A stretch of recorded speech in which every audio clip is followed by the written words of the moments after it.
1-2.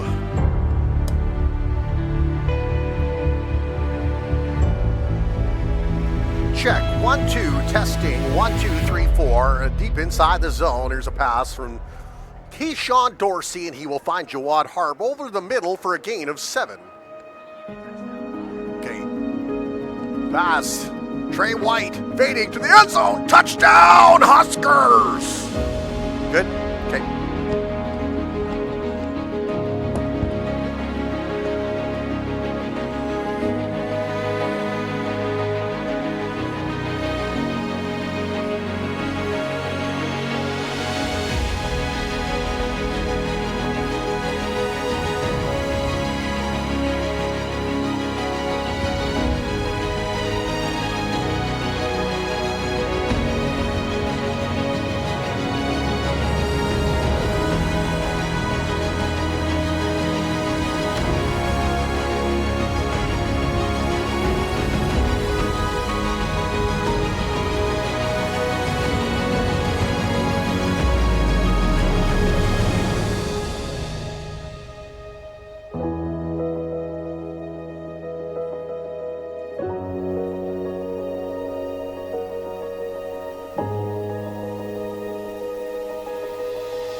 different.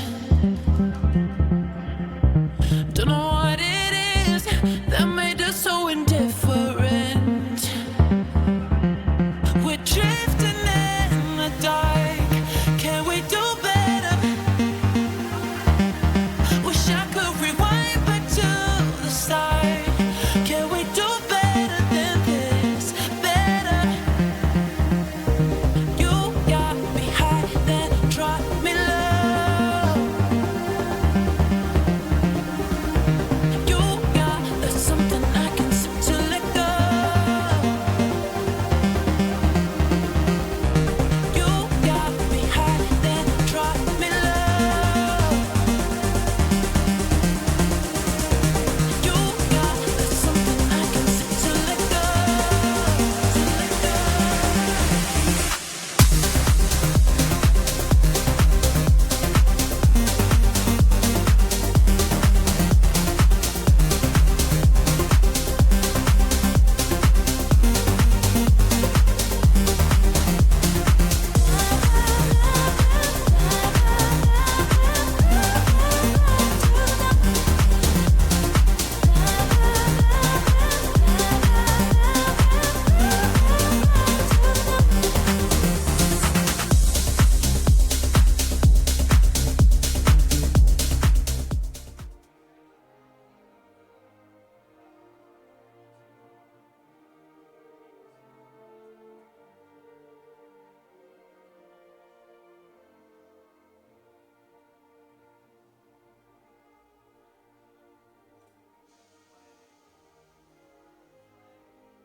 Well, the warm-ups are done, the anthem's been sung, and the playoff fate for these two teams will be a little clearer after this one. Welcome to Exhibition Field in Chilliwack. I'm Warren Andrews along with Matt Macri and the For the Win media crew. Tonight, the 3-4-1 Valley Huskers host the 3-4-1 Vancouver Island Raiders. These are the games that can define a season. Both of these teams control their own destiny heading into the postseason with just 2 games remaining. Win out, and you're in. Lose one, and, well, you need a little bit of help. In fact, a win tonight over the Raiders by 6 or more points, and the Huskers would hold the tiebreaker in the race for the 4th and final playoff spot. And I don't know if you feel like Russell Crowe in A Beautiful Mind, but there's all sorts of scenarios that play out in the final 2 weeks, Matt. Well, it's pretty simple. They win here and win next week, they have a chance of being third. It's really quite a reality that they'd be third overall. They lose tonight and win next week, they'll probably end up in 4th, right? If they win tonight and lose next week, they'll be in 4th. So they're all over the place.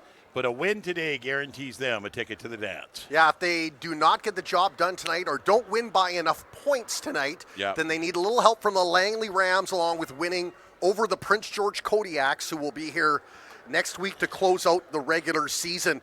Tell you what, Keyshawn Dorsey, after, acclimatizing himself the first 4 or 5 games, really coming around, a nice dual threat. Last week, 187 yards passing, 118 yards rushing. Didn't even play the full game. Vergata came in and cleaned up and did very well there, too. The week before against Prince George, almost 400 yards passing, 56 on the ground for Dorsey. And then against Langley, 125 yards passing and 34 more rushing. So their number one quarterback is starting to really play like a number one quarterback when it matters most, Matt. Yeah, he really is. The team's growth since the start of the season. And now, granted, we didn't see them for the first 3 weeks. They had road games for the first 3 weeks. But we've seen 3 games already out of these guys, and they can do it. We've seen them out there. The offense is very potent. The defense is very stout. They can shut down these VI Raiders. The first game they played against them, way back in August, they were close. They were leading, and it all fell apart at the end. Now they got to make sure that they put it away. That was an 18-13 win at Caledonia for the Vancouver Island Raiders, who had a huge win last week, 10-8 over the West Shore Rebels. Only their third loss of the season. So they're pretty much, the Rebels are clinched into second place. We know Okanagan, they're 9-0, 1 game left. They've clinched first place, probably going to go undefeated for the season. But that was a big win for the Raiders, because coming into last week, the Huskers, the Raiders, and the Rams all tied on points for that final playoff spot, with Prince George just a couple of points ahead. So whole lot of fun here to end the season. Well, Okanagan's got a bye week this week. Kamloops is traveling up to Prince George, and you got to think that Prince George is going to take care of business there. And the Rams are over at West Shore, and you got to think the West Shore, as beat up as they were last week against the Raiders, that they're going to come out hard tonight. Well, we'll be the VI Raiders in their white jerseys with the black and red trim, going from our broadcast right to left as the kickoff is fielded by Raiden Maston. Pickup of about 12 to 15 yards in a nice field position for the Valley Huskers in their home blacks with the green and yellow to get things rolling. We got a flag in the back of the play here. I'm not sure what for. Well, we'll see which way they're marching. That ball looks like it's going to be heading backwards, so it's blocking. Yeah, it's an illegal block. It's going to be on the Huskers. They're going to march back a good 10 yards here. Raiden Maston with 15. the pick 6 last week against the Kamloops Broncos. That opened the game up. Yeah. The man was on fire, returning kicks and doing his thing on defense. Raiden Maston is such a stud on defense, but he gets out there on special teams, and he runs with reckless abandon. He just throws his body into it. Nice little barrel roll last week to go with the pick. Under Henderson and the O-line get things rolling for Keyshawn Dorsey under center. A handoff to Jawad Harb, and he will motor ahead, and he'll pick up a gain of about, I'd say 5, maybe 6 on that play. Yeah, they're trying to establish the run early here. They get a couple of yards, run it hard, get that O-line do its job. Big number 69 on the Raiders. He's going to make some noise up the middle there. Quintarius Lusk, he's a big boy. He's going to stuff a lot of those runs. Huskers go to work on second and short. 3 receivers set to the near side, but they'll go back to Jawad Harb, who weaves his way like a young Muhammad Ali, weaving and bobbing and taken down, but not before he gets the first down. I think so. I think he got enough there. Yeah, depends on the spot. Yeah, they're going to give him 5 yards on that, so 11 yards in the first 2 carries for Jawad Harb, who comes in with 694 yards he did on the season, so close to that 1,000 yards he wants if he keeps his pace up. I think he could do it. I mean, he's such a tough runner. He's so hard to get down. Keeps those legs running. There's like a little bit of confusion here in the backfield. Trey White, the lone receiver, to the near side. 4 to the far side. Flag goes flying as Dorsey rolls out left. Pressure from the Raiders as Dorsey will throw that into the Raiders bench. And that flag was thrown right away. You wonder if it's offside on the Huskers. I think it might be a procedure on the Huskers. There's a little confusion there. 84 was on the right side of the quarterback, and then he started to motion, went back, started to motion again, and then went back, and then motioned. So I don't know if he was just ahead of the snap or what. It is going to be an offside, so one of the receivers must have crossed the line before the snap. That's declined. It'll be 2nd and 10. Raiders led by number 4, number 5, and number 7. That's Max Shipman, Colton Finstad, and Israel Waitman. They're among the leaders stats-wise for the Raiders in tackles and interceptions. Once again, 1 receiver near side, 3 to the far side as Harb goes up to block. Dorsey holds on to the ball, throws it wide. Trey White stretched out to snare that in, but that one out of bounds. Now bring up second down. He had both hands on it, but he didn't have a hand under it. When he landed, it touched on the ground. And the ref was right there to make the call. Good call here because, he didn't come down with that. Rolls to the outside there. Beautiful job by Dorsey. And, does not come up with that. So, they lost the down on the penalty. That'll bring up third down. That will bring out the kicker, Carson Turner. What a season this young man is having for the Valley Huskers. Big numbers he's been putting up, punting the ball, averaging 35 yards a punt.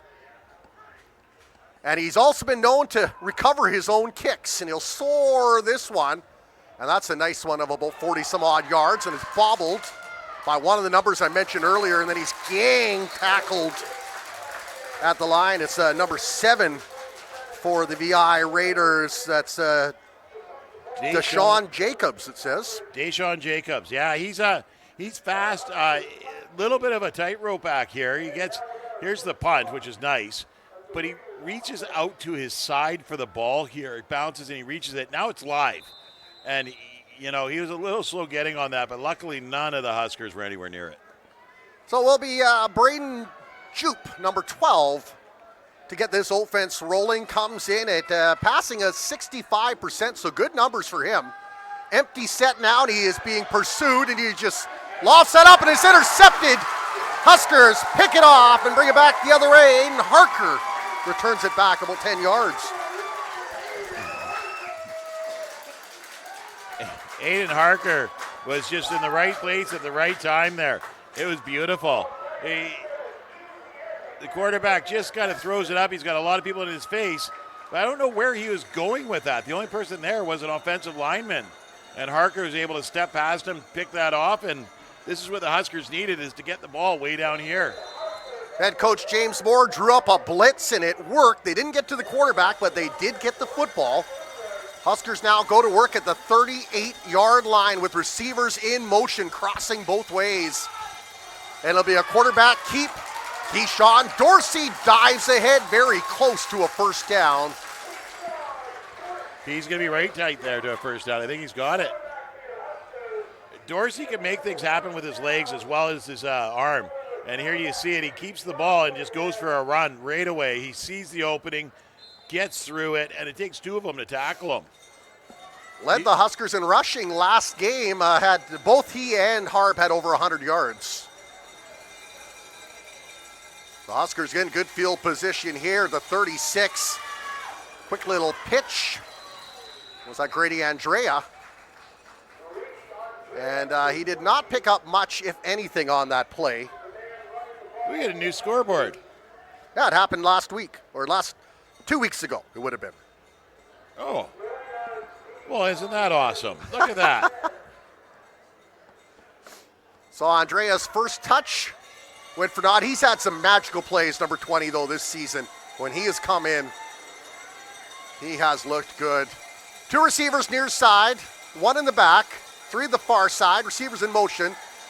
They'll throw that, and Dorsey kind of underthrew his man on the timing route. That'll bring up third down, and that should bring out Carson Turner for the field goal attempt. Yeah, the ball was short and too far forward. You see Harb try to speed up to get to it, but it was more likely to hit the defender in the back than anything else. So Keyshawn Dorsey 0 for 2 throwing to start this game, as there's scenes of the Chilliwack Fair in the background. They'll line up for this field goal. It will be about a 34-yarder. Well within Carson Turner's range. In fact, his longest is 42. He is 12 of 13 kicking the ball as the snap goes to Vergata. It's blocked, though.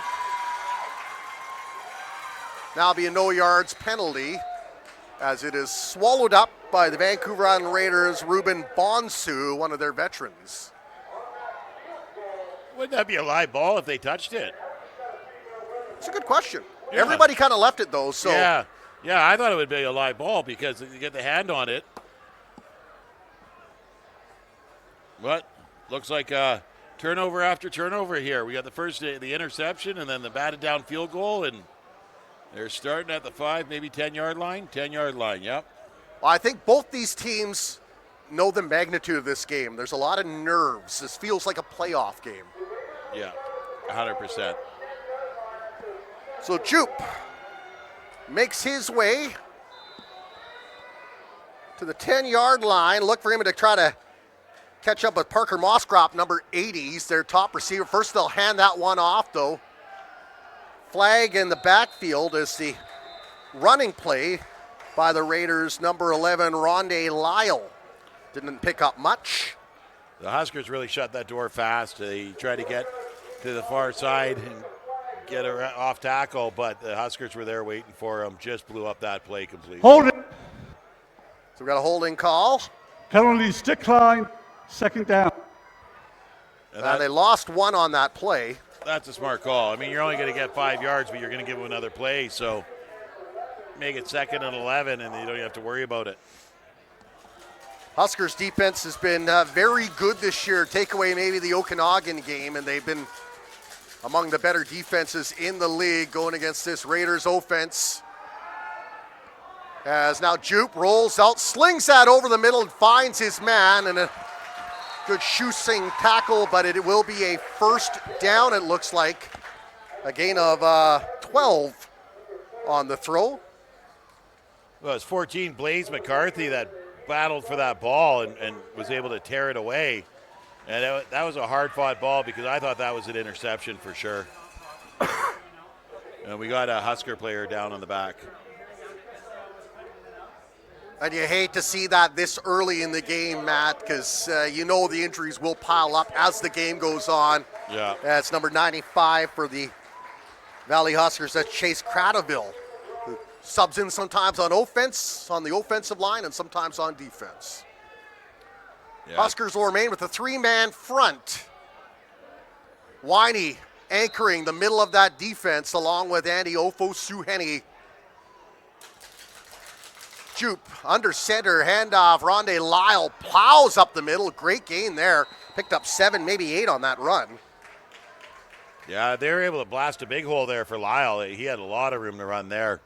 The second level defense for the Huskers shuts it down here, but Lyle had tons of space. Good blocking by the offensive line there. Yeah, they'll give him 8 on that play. Yeah. So Lyle 2 rushes for 7 yards to start this game. Big offensive line for the Raiders looking to protect their quarterback. There's a give again. Lyle slips ahead, very slippery back, and he will pick up a gain of about 8. Well, he does a good job. He gets both hands over the ball and makes himself small and just starts shooting through the lines. Such a variety of backs in this league. You look at Jawad Harb, big back here, and then Lyle, very good also. Yep. Yeah, and it's a matter of what your blocking scheme is here. The Raiders are doing very good blocking to get just a sliver of daylight there for Lyle, and he's got patience. Back to Lyle. He'll pick up 6. Lyle came into the game with 539 rushing yards on 98 attempts and 3 touchdowns. They have ridden him like Seabiscuit to open this game here with 4 carries now, averaging about 7 yards per carry. Well, when you get 1 interception and an almost interception, you start holstering the gunslinger for a bit. Dorian Sifton among a 2-receiver set on the near side. Doesn't matter, so I'll hand that off, but not nearly the same success on that running play by number 32 for the VI Raiders, Parker Wills. Parker Wills just couldn't find any space to that outside. Really good job by the Huskers defense to collapse down on that side. Number 7, that's Winey, isn't it? Yeah, Winey right there to make the stop. A loss of 1. That'll bring up 3rd down, and the kicking unit will come out for the VI Raiders. Actually, they're going to do a little trick play now. Huskers pressuring the big man. He steps away, throws it into the turf. It's number 80 for the VI Raiders, Parker Moskrop, their top receiver. Tried his luck at quarterback and had little to no success. That guy's just a monster. He should have just run with it from the start. Look at he gets the one defender, gives him the stiff arm and knocks him off, keeps it going, and then he goes to throw. I would have just brought it in and kept trucking. I think maybe he had in his mind, I've got to throw this ball. Yeah. That's the play call. I'm not supposed to run. Yeah. I think he could have got that first down marker. That was close. Huskers with good field position here at the 40 of the Raiders. They'll bring pressure. Dorsey now slips that right over the middle, finds the target. It'll be a gain of 7 on that throw. Nice little throw and catch by Dorsey and number 84, who is Agisha Halisi. At least he had a couple of catches against the Broncos. I believe one for a touchdown. I like the way he just sort of settles down in the zone there. Makes himself wide open. Here we're going to have an offside. 99 jumped huge. Yeah. That's gonna pick up a first down, too. Yeah, I wasn't sure if the Huskers had had jumped the gun themselves first and everybody reacted, but we'll see how the referee saw it. Yeah, you're right. Penalty against the Raiders, and a big one here in their own zone. The Huskers very thankful. Push this drive in a little bit closer. It's been a game of mistakes to open this first quarter. Yeah, 100%. We got a late substitution there. Huskers 2 to each side.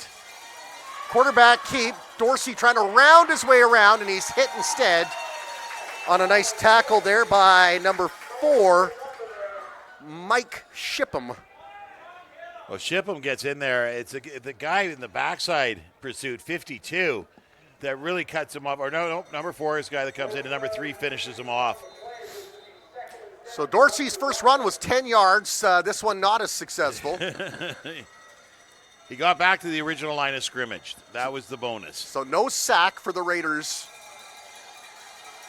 Now the Huskers, 4 receivers near side, 1 to the far side. Harb will step up to block. Dorsey throws it, open man in the flat. He couldn't connect with him. So Dorsey struggling a bit to throw the ball early on. 1 for 4 is Dorsey. Well, he'll settle it down and get it under control, hopefully in the early stages here. But he seems just a little bit off tonight. It could be the nerves. It could be the early game. They're used to playing at 7. Today we're playing at 4. So it'll be interesting. Carson Turner will line up after having the first field goal blocked.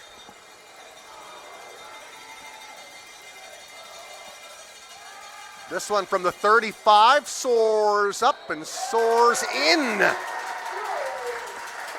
So a 3-0 lead for the home side, to the delight of the crowd in attendance.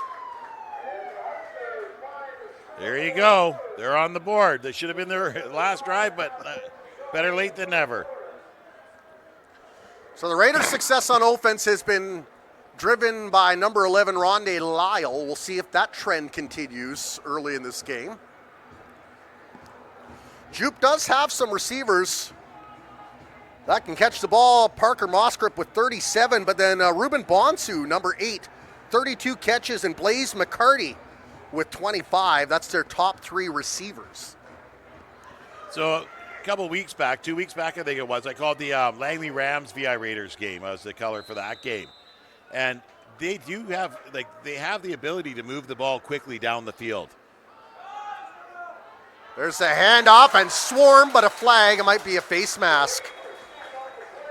Came in there at the end there on the tackle. He's pointing towards the Raiders. Oh, Holding on the Raiders. So that's going to march it back 10 yards. Now, I wasn't sure. The hand kind of came out, and you see it graze the helmet, but thankfully stayed just enough away. It's like when you want to touch the animals in the zoo. You get close, but not too close. It's funny here. They're getting these first down penalties that they're declining because they're actually backyards. So now it's 2nd and 12 instead of 1st and 20. Yeah, -3 for number 32 on 2 carries. As they'll go on a screen, and that one will yield them back to maybe the original line of scrimmage. Yeah, give me close. That's for sure. But it's number 7, Jacobs here, that gets a little swing pass here. He gets in motion, little swing pass to him. He catches it, leaps over a defender into his own player. His blocker, number 8, Ruben Bonsu, got turned around and ended up blocking him instead. So the two quarterbacks combined on 8 throws, including that receiver throwing, have combined for 19 yards on 8 throws. It's not been an aerial assault. Here's Grady Andrea looking for a little ground and pound, and he will work his way ahead up to about the 43-yard line, where the Huskers will look to get rolling here, up 3-0 with 4:22 to go on BCFC TV in TELUS 1981.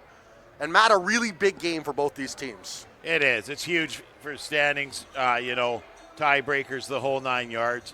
When you look at the standings, it's like you said, you've got the number 1 team being the Okanagan Sun. West Shore is right behind them with so they got number 2 tied up right now. The only thing that could really happen, I guess, if PG wins out and West Shore loses out, they could tie them. Pressure from the Raiders, and he almost jumped the route. It was number 3, Aiden Beatel. Good eyes there to almost pick that out. Beatel, not only did he almost pick it off, but he obstructed the view so the receiver couldn't get it. So he threw all in on that play there, and it worked out for him. When the Raiders have had success this season, it has been their defense that's led the way. And now they'll load up 4. Lots of pressure. Dorsey now going one way, going the other. Nice little Mahomes move there. He showed like he was going to throw, and it froze the defender for a moment, and he'll pick up, I want to say, 8 on that play. Very close to a first down. He's going to be short by about a yard here. But Dorsey, yeah, he's doing his Mahomes impersonation on this one. Comes to his right, back to his left, pretends he's going to throw it, comes back to his right again, and then dives forward to get as many yards as he can, and they're short about a yard. So we're looking at 19 yards rushing for Dorsey on his first 3 carries. The offense will stay in there now. 3rd down and 1. Looks like it's Brigada under center, and he's very slippery. And he doesn't pick up just 1. He picks up about 5 on that play. Well, they held a player into the backfield there, number 16, Braden McDonald, who's a big body. And they get him in motion, and right on the guard and the tackle gives them a push that gives Brigada a room to run. Really smart play by the Huskers. Brigada's been so good running the ball. He had 21 carries for 158 yards and a touchdown. So you're looking at about 8.5 yards per carry as a quarterback. That's really good. Dorsey back in there, and he'll hand it off to Jawad Harbaugh. What a nice run. Right up the middle, and he'll punch it in there for 8 yards. Well, I think this is what they need to do more of. I get it, they're doing the run pass option, right? But he's got to hand that ball off more than he doesn't.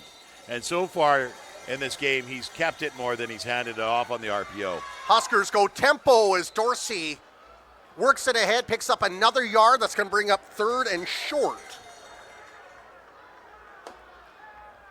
So a big play here for the Huskers. I think Carson Turner's going to stay on the sidelines. I think they're going to go for it. Well, it makes sense. I mean, they got less than a yard here.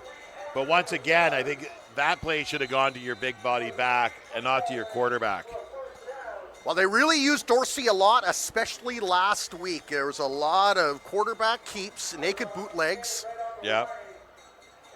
But these Raiders are not the same team as the Kamloops Broncos, but they will give them the first down, it looks like. All right. I thought it was a bit short, but after the measurement, looks like they're on. It's there, so. Huskers fans enjoyed that call. The ball spotted at the 43-yard line. Play action now. Dorsey hustling. He's got the open man, but he throws the interception. And the Raiders with speed coming back the other way, and they might go and take it to the house. You see McDonald there trying to track him down. He's not going to catch him. That's a pick 6, a flag at the end of the play. Someone's laid out here on the ground.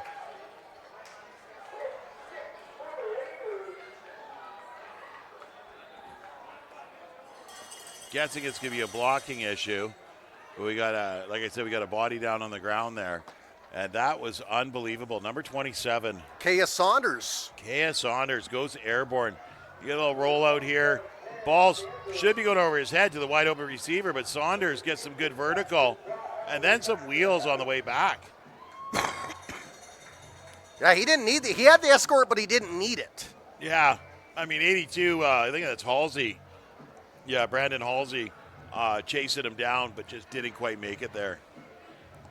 So the defense steps up for the Raiders, and they take the lead here with 1:09 to go, first quarter. It's 6-3 with a point after attempt coming up, and can't get the number. I wonder if it is Halsey that's actually down on the ground. No, he ran into the end zone. I'm not sure who it is there. Yeah, I was trying to see it That's too. probably one of the big boys. You just hope they're winded a little bit. Yeah. Because that was a lot of field to come back and try to chase them down. 62. Joel Ruiz. Our Spanish import Yeah, of the Barcelona Dragons. He's having a little bit of a limp there, but I think he should be okay.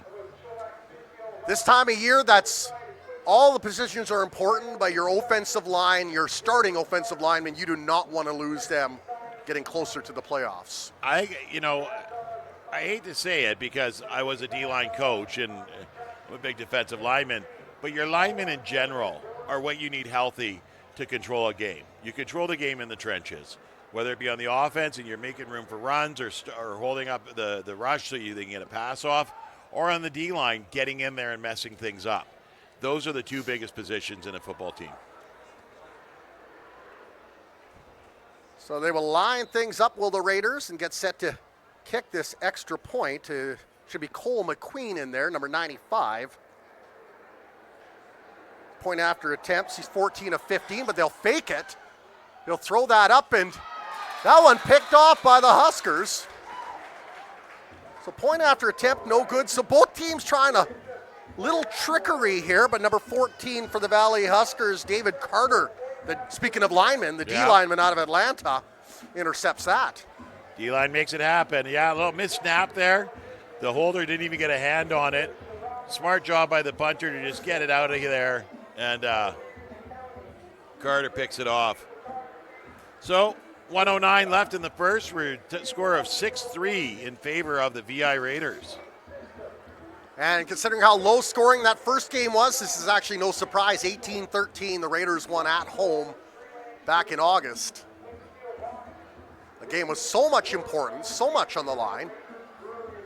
Well, you've got a Raiders team that are very, very good offensively that just haven't started to click yet this game. Well, you're going to see them start to put it together. Those passes are going to connect. Harb's going to get the ball and run for huge yards. It just hasn't happened yet. Last week they won against West Shore in basically a monsoon down in Nanaimo. Very, very wet game. Caused all sorts of problems for the offense on both sides. This one today, a little bit of cloud, but real nice temperature, no rain. Wind very low. McQueen will boot this line drive into the arms of Grady Andrea. Winds his way up past the 40. There's a flag that comes in as he is dropped at the 45, and we'll see who the call is against. I think it's going to be a blindside block, but there is going to be an offside on the Raiders here. Two of them left. Yeah, they've already signaled the offside against the Raiders. Nice return, though, from Grady Andrea once again. Prolific when he gets the ball in his mitts. Wow, he's got some moves. Runs very smoothly. Yeah, not all herky-jerky. It's like he is in control, and he's always looking, head on a swivel. He knows where he's going. He knows where he's going. The referee sorting things out. Raiders pointing towards the Huskers' end. With 1:03 now to go here in the first quarter. 6-3 lead for the visitors from Nanaimo. Well, I think you're getting an offside for 5 yards and an illegal block for 15, so you're going to be going back 10. So if that is the case, the ball should be at the 34-yard line where the Huskers will look to close out this first quarter.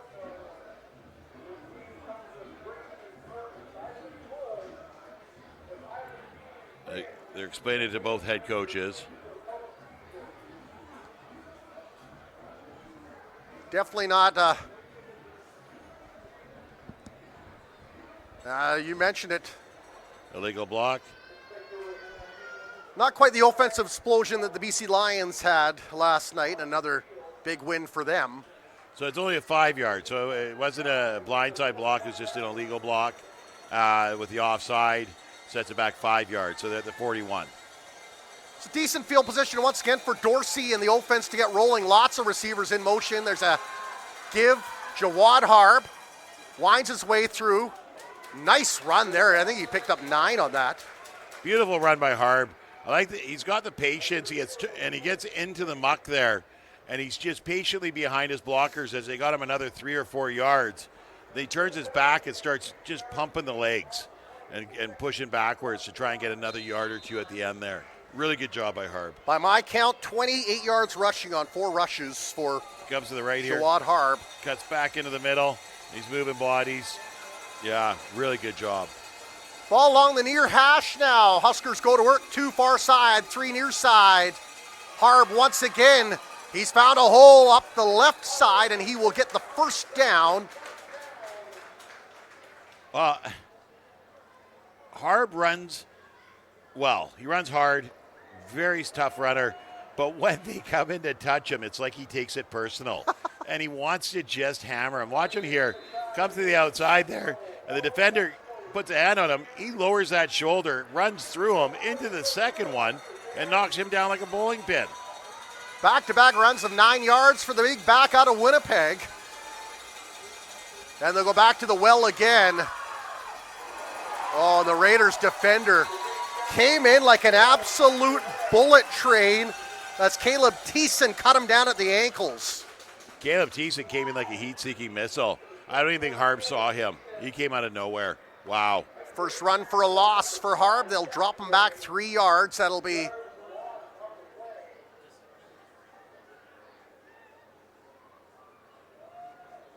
well, maybe not for a loss. I thought it was for a loss. It looks like maybe he picked up.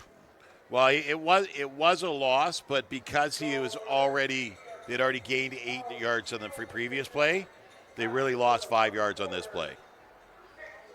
And Harb was a little slow to get up, and I saw him go to the sideline. I hope he's okay. I don't see him out there right now. I just may not see him, but. That was the final play of the first quarter with the Huskers down 6-3, and they'll switch the chain gang around, and the Huskers will stay on the field. Ball down at the 52-yard line. It will be second and about 13. Big Trey White had a magnificent catch again last week. He's had a couple beauties the last couple of weeks. He's number 2, and he's on the near side, part of a 2-receiver set. Dorsey rolls out the other way. There's a flag. It's going to be a hold against the Huskers, and they'll drop him for a sack. Well, I think they might have gotten up into the face mask on them. You seen the hand come up. Might be a hands to the face. Holding, yeah. No, it is going to be a hold. That was right on the line of scrimmage. You'll see the replay here. Almost right away here on the near side. Right there, there's one hold. There's 2 holds. A little push down. Yeah. And then the ball knocked loose at the end there, too. The penalties decline. It's going to be third and a whole stupid amount of distance. Yeah, this one should be it's going to be a punt. A little out of Carson Turner's range. Liam Atwood, maybe of Okanagan's son, who punched over 50 yards last game in that giant win over the Langley Rams.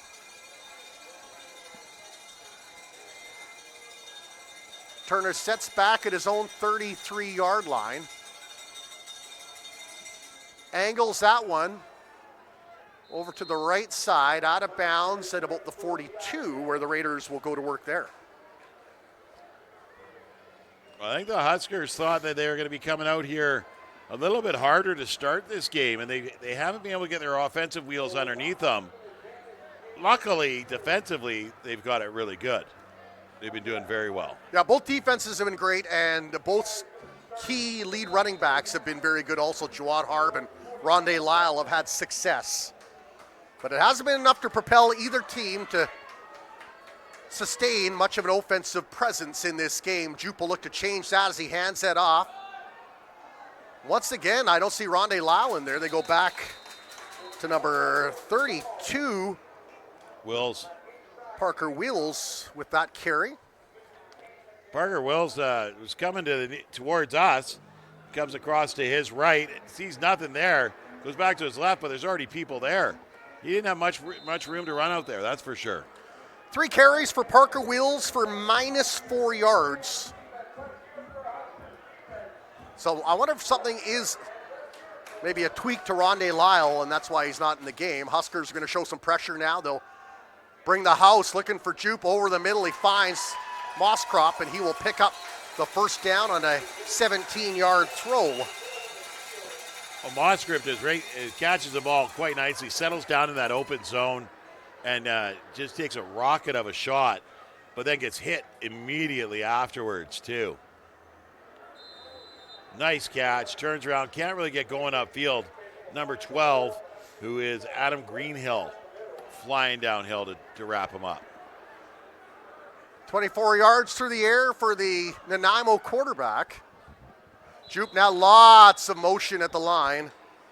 Flags were flying around everywhere. And I think this might be on the Raiders. It looks like the left tackle far side there moved first, causing the defensive lineman to jump forward as well. Let's just take a look here. He gets down into his position. Yeah. Oh, yeah, he started coming up first. 64 there. I think the first one to jump the gun, that's Jace Brannon. Oh, really? I'm wrong. Wow. Well, we do get the benefit of instant replay here from For the Win Media, where we can see the slow motion. True that. Our camera guys are pretty good. They get us some really good shots, so we can reanalyze this. The refs don't have access to this. 1st and 5 now for the VI Raiders from the 45. Jupe's going to air this out. Closest man to that was the defensive back for the Valley Huskers. Well, I think we're going to get a roughing the passer here. I think he got smoked long after he launched that ball. Yep, roughing the passer. That's just... Back-to-back penalties, yeah, you see. And yeah, that ball is long gone, and the hit came in. 2 players were in there. I caught 54 as one of them, James Friesen. Yeah. Did not see the second player. I was watching the ball. I didn't think that, that ball was so far gone before the defender was there. And that hit was unnecessary. 12.5 to go, second quarter. Raiders up by 3 at the 30-yard line and driving. They're going to give again, and Wheels may have his first positive gain of the afternoon. Yeah, and it looks like he picked up, 5 on that play? Close to 5 yards on that play. Maybe 4. We'll give him 4.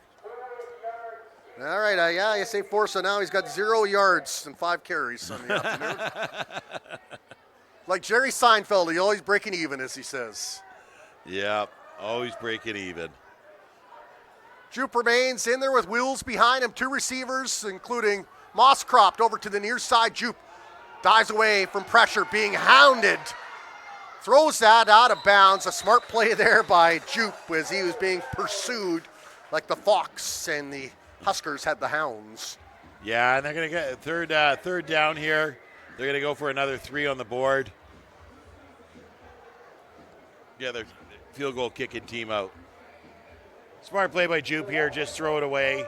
He didn't really have anybody open. You see 3 Huskers and 2 Raiders along the sideline there.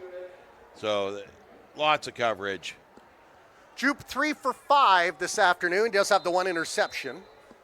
Aiden Harker picked that off as they'll line up for a 33-yard field goal. Will McQueen being held by number 26, Harvey. That one high and wide, and Braden Maston with a head of steam winds over to the left side. Bowls into a defender, and then a flag at the very end of the play as he got the ball back out to the 27-yard line. You see the kick here, it's a little wide right, so Maston settles underneath it, and off to the races he goes. Comes to the outside, beats 45 in a foot race, and there's just a whole crew of them there. Penalty against the Huskers for holding.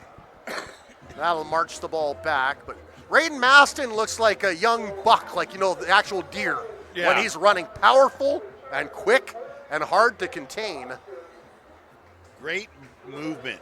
Like, it looks like he's running straight, but he's almost stepping to the outside as he goes. And it's so deceiving. It's like those race cars that drift. They just keep moving as they're drifting. Huskers at the 10-yard line go to work now, trying to get out of the shadow of their red zone. There's a give Grady Andre, and he tripped, I think, maybe over his own offensive lineman. So that'll bring up 2nd and 10. Oh, it's actually number 20, pardon me, for the Valley Huskers. Yeah, it was Grady Andrea. Andrea, yeah. I shouldn't doubt myself.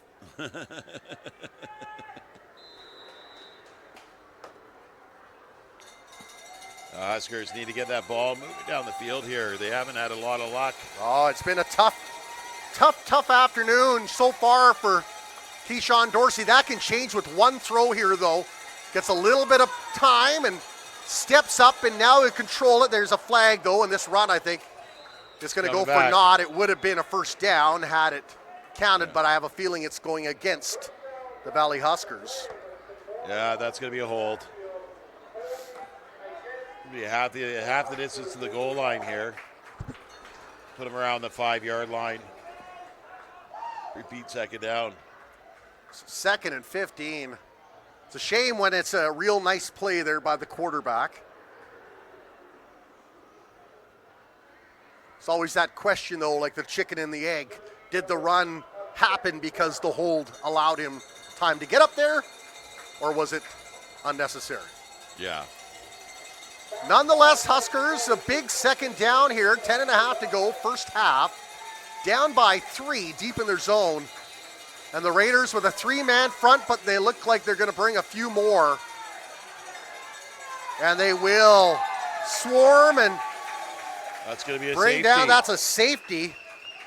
Yeah, that's going to be 2 points for the Raiders there. They're able to tackle him in the end zone. He had nowhere to go. Good coverage. Great pressure. The Raiders, they come to play today, that's for sure. It has been the defense and special teams with all the scoring in this game. Defense have accounted for 8. Well, big number 69 gets in there, Lusk, and then big number 99, Wisdom, gets in there after the fact and are able to take them down. Well, Raiders trying to kind of rebuild themselves back to their glory days where they were kings of the roost along with the Okanagan Sun, and bringing back alumni like Andrew Harris to help restore that glory. Sean Arabsky, former Raider, the head coach now in the Harbor City. And they'll start with the ball at their 35-yard line. Jupe in the gun. Looks to the far side. They had the open target, but he overthrew Ruben Bonsu. Well, I mean, they've got an 8-3 lead right now. All those points, all 8 of those points accounted for by the defense. So the Raiders are having as much trouble on offense as the Huskers here getting anything solid going. Any sort of momentum, any drive. It's been really tough slugging for both of them. 2 really good defenses. You wonder if the Huskers defense is saying to themselves, maybe we got to get in this scoring here. Well, and the defense hasn't given up any points for the Huskers. Now they'll bring some pressure, and he's got him! Traps him deep in the backfield, and they'll drop him for 15, loss. Oh, well, Opo Suheni gets around that outside edge like we've seen him do so many times before and chases him back a good 10 yards here. Gives him a pop, but doesn't wrap him up. And then Winey comes in and finishes it off. Those two have been so good as linebackers for the Valley Huskers. They have. They've both been really good. Mast and Ofusuheni among the league leaders in tackles this season. Now a little misdirection. They wanted to draw the Huskers offside, and I think they succeeded. Yeah, but it's 3rd and 20. One offside's only going to get you about 5 yards. So, exactly 5 yards. But so they're going to need another 4 of those in order to get back to. I don't know if they get any more. If the Huskers are falling for any trick plays. Both teams kind of pulling things out of the bag here, especially the Raiders. Yeah. On the road. One game left against the Langley Rams for the VI Raiders. Is that one fielded by Andrea at the 45. Slips around one defender, slips around a second. Grady Andrea now, he'll go out of bounds. And about, the 45-yard line of Raiders territory. A great return for number 20. Great return for number 20. And that big sack able to get them back far enough that the Huskers are starting with the ball in the Raiders territory. Really good job. If you're just joining us, it is a defensive battle here at Exhibition Field with 8:55 to go first half. 8-3 lead for the visitors. Couple of sacks in this game, couple of interceptions, one field goal, no offensive touchdowns. Quarterback keep for Dorsey. Nice misdirection, and Dorsey slips around a tackle. Keyshawn Dorsey driven down to the turf, but a massive pickup there for number 6. Keyshawn Dorsey doing his best Josh Allen impersonation here, or should I say Nathan Rourke. Watching Nathan Rourke last night, this is what he was doing. Take the ball, run through a few defenders, get as many yards as they can, and then drop a shoulder. That is a 21-yard pickup for the pivot out of Coquitlam. Flanked by Andrea. Lots of receivers in motion. They'll give to Andrea. Winding around the corner. Backs his way, and maybe if the spot's generous, he gets 2. Yeah. He rode down the line really good, but he just couldn't get around a corner there. And his big number 99 for the Raiders, Tanny Wisdom, that sealed off the edge. So that is 3 rushes for Andre, and he has 1 yard. So he's struggling much the same as the backup running back for the VI Raiders. Dorsey now 4 receivers to the far side. He'll check that way and then scramble for his life. Throws that over the middle and throws it to the sidelines. And smart play for the first year yet veteran quarterback. Well, looks like a kick for a field goal here. 99's taken a knee. Wisdom has been a huge piece of the defense. There's a flag. Dorsey is struggling in the air, 1 for 7. As much success as he's had with his feet. He's 1 for 7 through the air. Has the 1 interception that was returned for a touchdown, and that's pretty much the difference in this football game. And you know, the Raiders do not want to lose big number 99, Tanny Wisdom.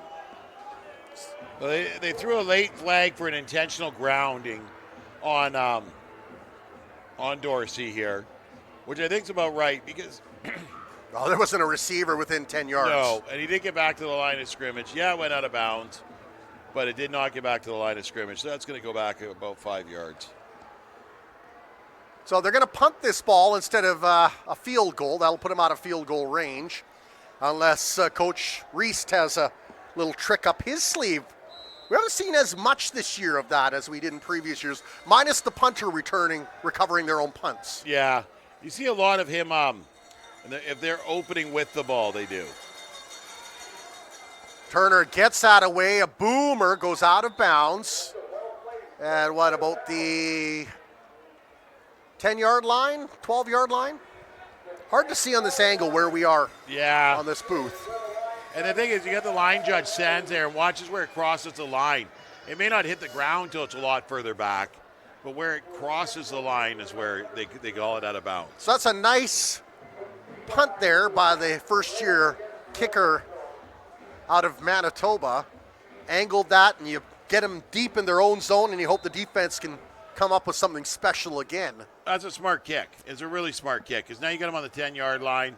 They kind of wanted him a bit further back. It would have been nice if it landed in on the 5 and bounced out. But, good enough. Jupe now with lots of pressure from the Huskers. And Ajani Cadogan all tied up there with number 82. Well, there's going to be an offensive pass interference on that one. Dorian Sifton had a shot of Cadogan's, or had a fistful of his jersey that was keeping him from getting there for the interception. Johnny's done so good in his first year with the Valley Huskers. He was the man assigned to Colton Meikle for most of last week against Kamloops and did a magnificent job. I think we've called his name a lot this year on being positive plays. Well, he's such a big corner defensive back. And what are they going to call against the Huskers? No flag on the play. They picked it up. I thought it was for sure a pass or offensive pass interference. Yeah, there was quite the little tug of war going on with the jerseys, but I guess they figured both of them hand checking on the play. So that'll bring up 2nd and 10 from the 10.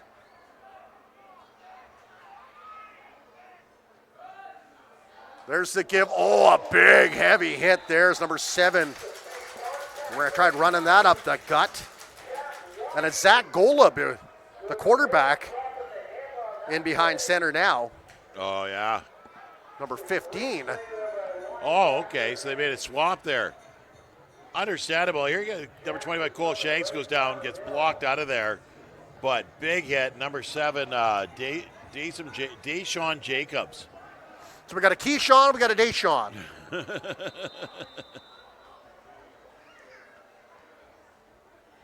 Huskers went to block the punt. High, soaring one instead, and that one fielded by Grady Andrea. It's going to be no yards. Andrea, though, Andrea just plowed his way ahead. Nice run there by number 20. Andrea has no problem getting into contact. Holy smokes. He looks for it. Yeah, he gets that shoulder down and leaps into it with reckless abandon. With the way the kick return and punt return's gone for the Huskers, I think they'd rather play. Could they do that every play pretty much? Let's just see what they can get. No kidding. That's been maybe one of the brightest spots outside of Jawad Harb's running and the occasional Dorsey run. Hasn't come through the air as of yet. We have not seen Peyton Lake or Dag Mora involved, and I'm not sure if either of them on the field today. And Dag Mora did go down injured against the Kamloops Broncos early in that game. He did, okay. Peyton Lake had 3 touchdowns in that game, so he more than made up for Mora being out. Doubled his output. But I haven't seen Peyton out there yet today, so. I mean, that's 2 veterans that you are missing, and that might account for a little bit of Dorsey's struggles when you have those huge 2 veteran safety nets, guys that have played 5 years in this league.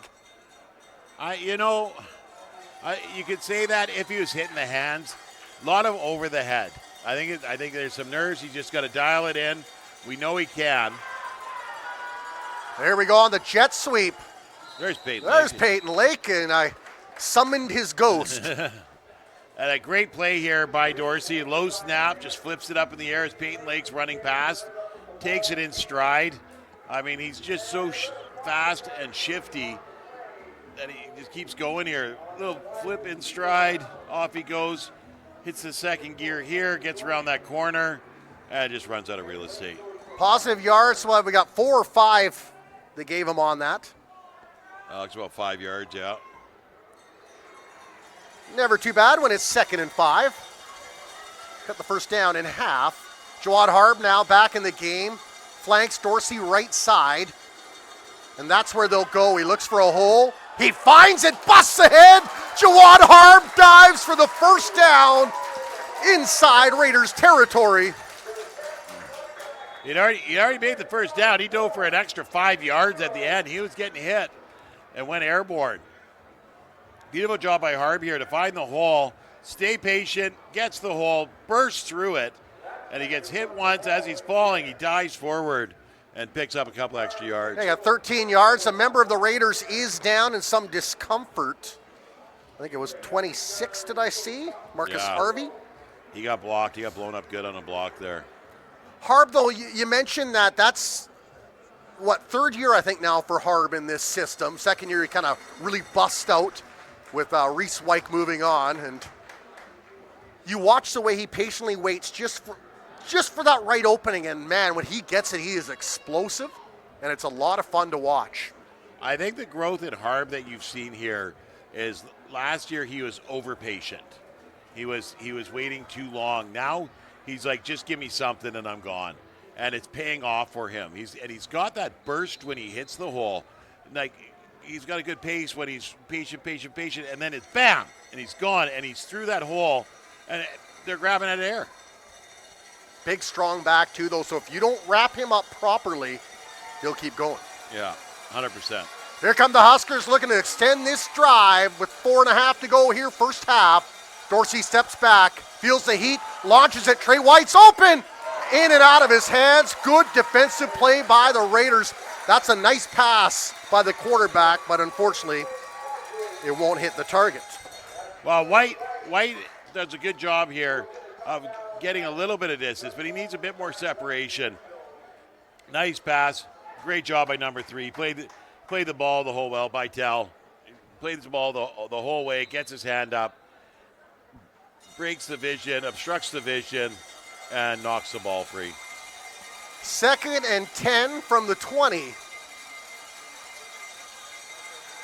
Dorsey steps back, looks again. He's going to try to slide around the tag. I think face mask, is coming. He's grabbed him by his whole skull. I don't know if he got in the face mask there, but he had the rest of the head. Big number 69 here. Last guy, I think, he's just such a monster there. But there, he grabbed the face mask, grabbed the helmet, pulls him to the ground by his helmet. Yeah. So Lusk on the penalty. Huskers advance even deeper inside Raiders territory. And it'll become Jawad Harb territory, you would have to think. Well, you got that deep end zone. You really want to give, Dorsey a chance to put one in the air. Right now, they're going to move down to about, the 5-yard line there? Yeah, it should be the 5. It was on the 20, a 15-yard penalty. Yeah. The unfortunate thing is that he didn't have to grab him by the head. He had his whole body there available. He just hooked his finger there and didn't release. Here we go, Huskers in the red zone, and it will be a quarterback keep.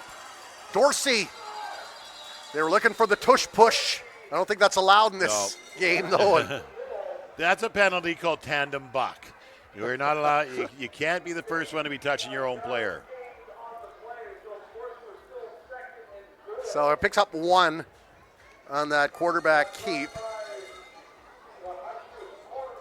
You'd think this is 3-down territory. You'd think so. I mean, they got to get some points on the board here. They're losing 8-3. They get this in the end zone, and they're back in command. So it's 2 receivers to the near side. The referees blew the whistle because it is a timeout by the visitors. Yeah, the VI Raiders are calling a timeout there. They want to get together and discuss this. We got to make sure you got the right personnel and they're in the right position. Yeah.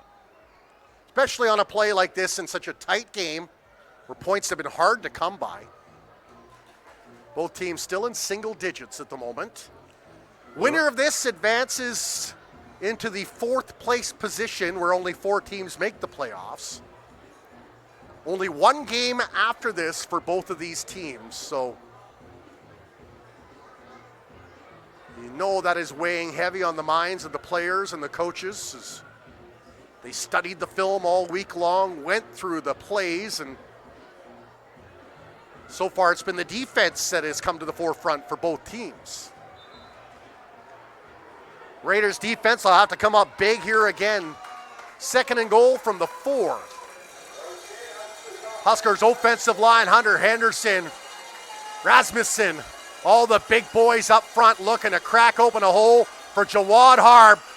Busts ahead into the end zone. Touchdown, Huskers! Yeah, and that's the way to do it. I mean, I like that Dorsey can run and he runs hard, but when you got a Harb, you got to give it to him. 4 touchdowns to the ground for Jawad Harb. And the Valley Huskers take the lead. They'll be 9-8 with the point after attempt coming up.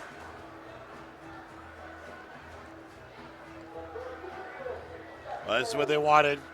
You go into the half with the lead. Doesn't matter if it's 1 or 100. Just go into the half with the lead. Vergata will be the holder. Turner steps back, slices that through the uprights. That will be an extra point. And put 10 on the board for the home side, 8 for the visitors. And that was maybe the first time we saw where the offense looked like it was in a little more sync, along with some help from penalties. Well, and I think that RPO, I like it because Dorsey runs very well, right? So you're giving him a chance, hand off the ball or take it, and he's deciding.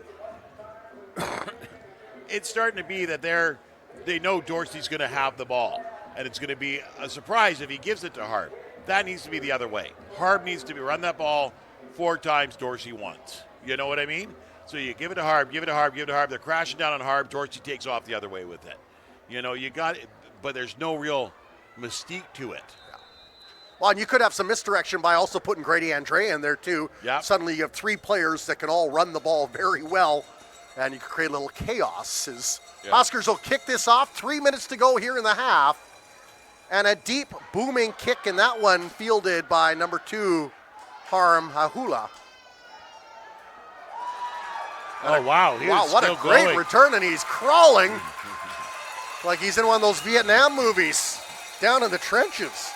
That was Jacobs, number 7. Pardon me, Jacobs, not Harm. Deshaun Jacobs there. And they hit the pile here. Here's a big kick, nice big kick. Jacobs settles underneath it, takes off running, and here he hits the pile there, and he just keeps driving those feet, and the Huskers can't seem to stop him, and he's just moving. Finally, they bring him down.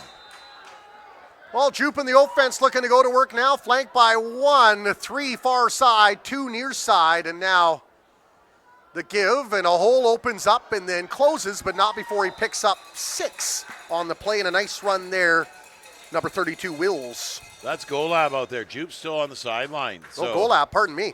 Yeah, I think Jupe was having some issues out there, so they decided to go with Golab, and here he goes with the handoff to Wills, and Wills gets some space, follows his blocker quite nicely, but the blocker wasn't making any ground. Big number 64, Jace Brannon, trying to move up the field, but he wasn't making any ground.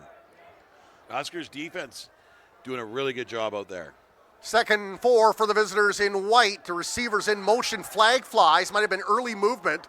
There's a long ball, and that one scooped up. Harker with a 2nd interception, depending on how the flag goes. Well, I'm pretty sure that flag's an offside on the Raiders, so that penalty will be declined.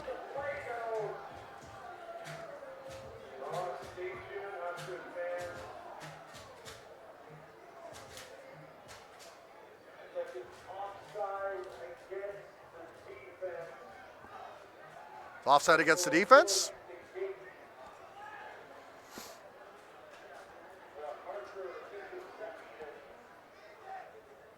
What? I'm not getting this here. So Harker's 2nd interception of the year will be wiped out, and that's a shame because that was a beautiful interception. Yeah. Going back and lunging in, I'm sure our wonderful team photographer probably got a good shot of that one in the air. She's down there. That was a really good catch. Raiders with the handoff, and a big hole opens up, and a huge first down. They're going to pick up 15 yards on that play, Wills will. Well, when there's a Wills, there's a way. Oh, my goodness. And he found that hole there and found the way. Really good run. Nice block by the O-line here to give him a pathway. They tear open a spot in the middle there, and off he goes to the races.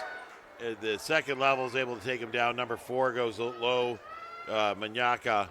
And I didn't catch the number of the guy that went over the top, but a really good job. Raiders go tempo as Golab holds and throws and finds Moskrip, but he is swallowed up, and he'll pick up 2 on that catch.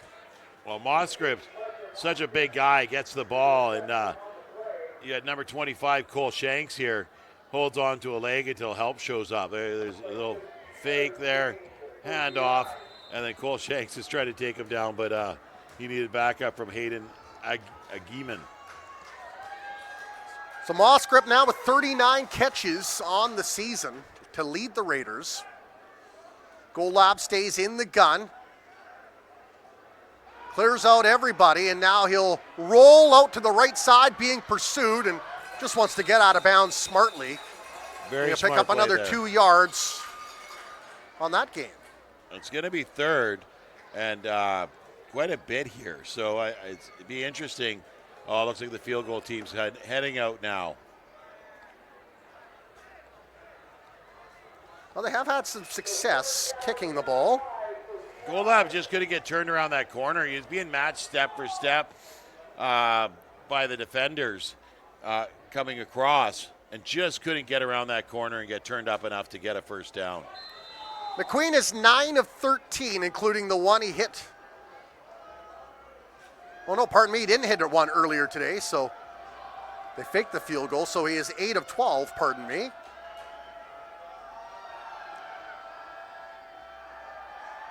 They're waiting. Kick is up, a boomer, absolute boomer. Through the uprights, and the visitors regain the lead. After that field goal of about, oh, that's got to be 40 yards.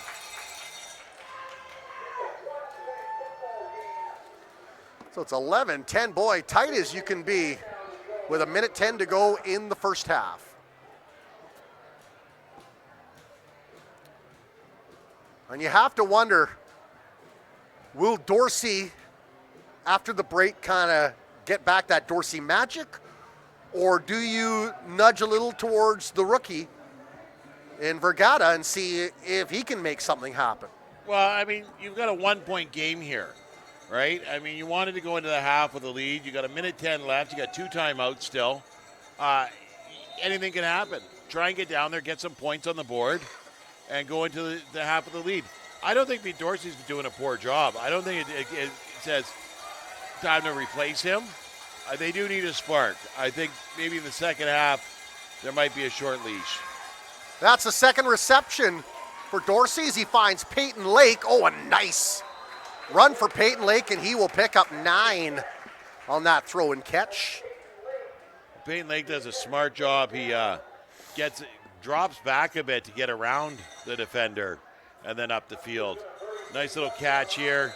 Knows he doesn't have a first down, so he wheels back around the defender and then turns upfield on the backside of his blockers. Grady Andrea, great job as he kind of lost his balance and still wobbled his way ahead, and he'll pick up 2 on that, and that is a first down for the Valley Huskers. Well, the Huskers are going to play with some pace here. And once that ball whistled in, they want to snap it right away. They've only got 56 seconds here, and they'd love to do some damage. Huskers looking for Peyton Lake and had to go across his body, couldn't secure that.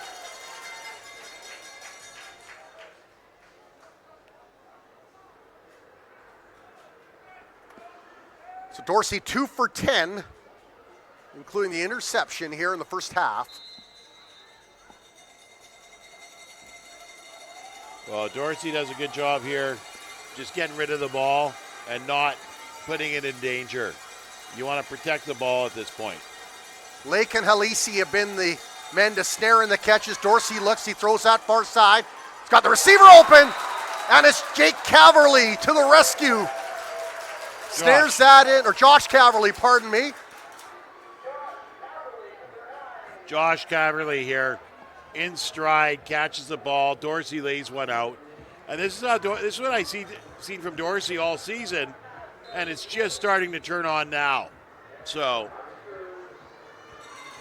playing with a bit more urgency and a bit more precision on his passing. 43 seconds to go in the half. Dorsey's going to keep. He's got a hole right up the middle. Charges around a defender, slips around a second. It's Dorsey on his feet. Winds his way and steps out of bounds before he's hit. Great run by the quarterback. Well, and this is what you expect from Dorsey. When he does his runs, is to just leave bodies in his wake. I shouldn't say it like that because there's a guy down and he does look hurt. But tacklers in his wake. Gets the snap, takes off for a run right away, instantly gone, finds a big hole to get down, people sliding off of him, and get that angle to the outside and get out of bounds there. He's either safely out of bounds or... A lot of trainers around the down defender as Dorsey picked up 29 by my count on that run.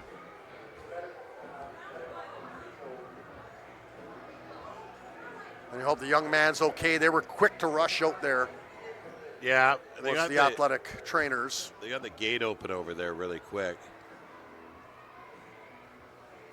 You wonder if that was maybe a block where he wasn't looking the way that it happened. Some of the big boys up front nonetheless. We wish that young man well from the VI Raiders, and it puts a pause on the game. With 33 seconds to go, what have you seen from the Huskers here in the last few minutes? Intensity. All right, they weren't playing with this kind of intensity in the beginning of the game, right? And I think you can say the same thing about the Raiders. They both have come on very intense, very hard towards the end of this first half here, and I think you're going to see a lot more of it in the second.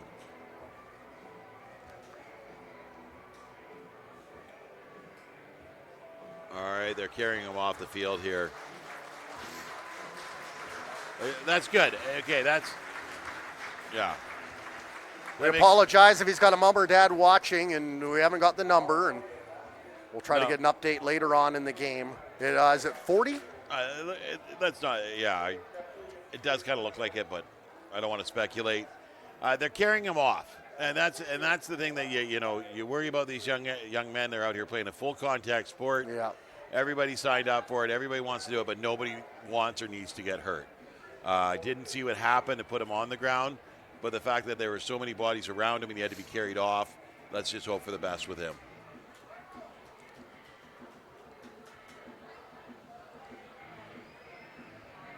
.33 seconds now remaining for the Huskers as they have the ball deep inside Raiders territory after that run by Dorsey. Ball at the 16-yard line. You got 33 seconds left in the half here. Down by a point. The Huskers are going to really push. Bring three receivers to the near side. Two to the far side.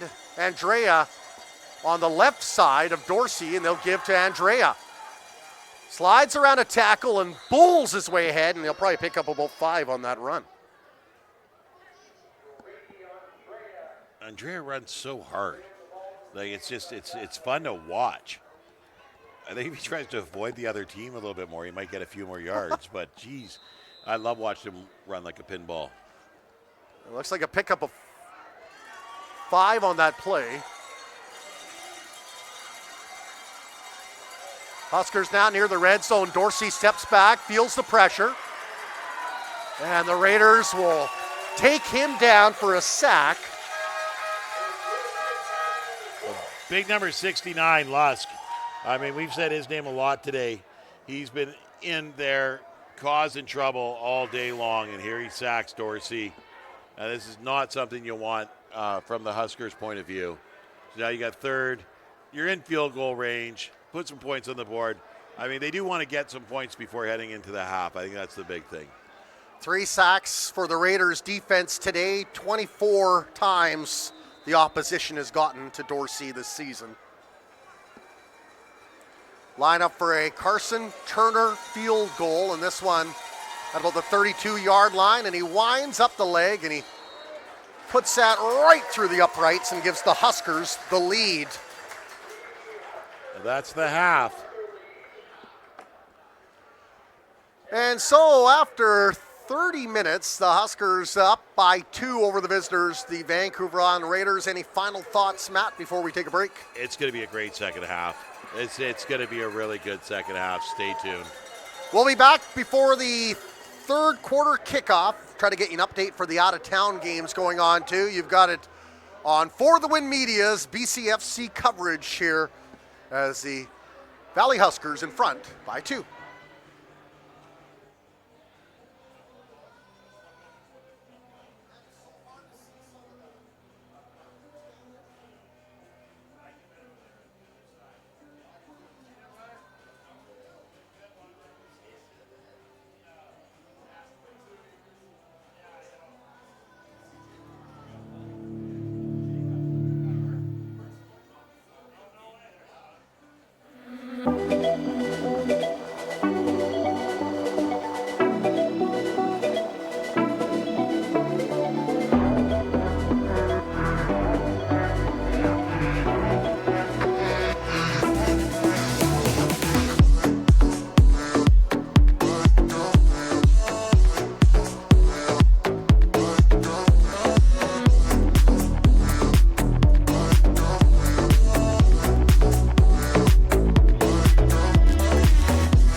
what a touch, oh what a rush. Follow your heart, homie, go with a love. Let it rain, let it flow, let it flood. Swimming in good vibrations, it's a celebration, it's the liberation of everything we are.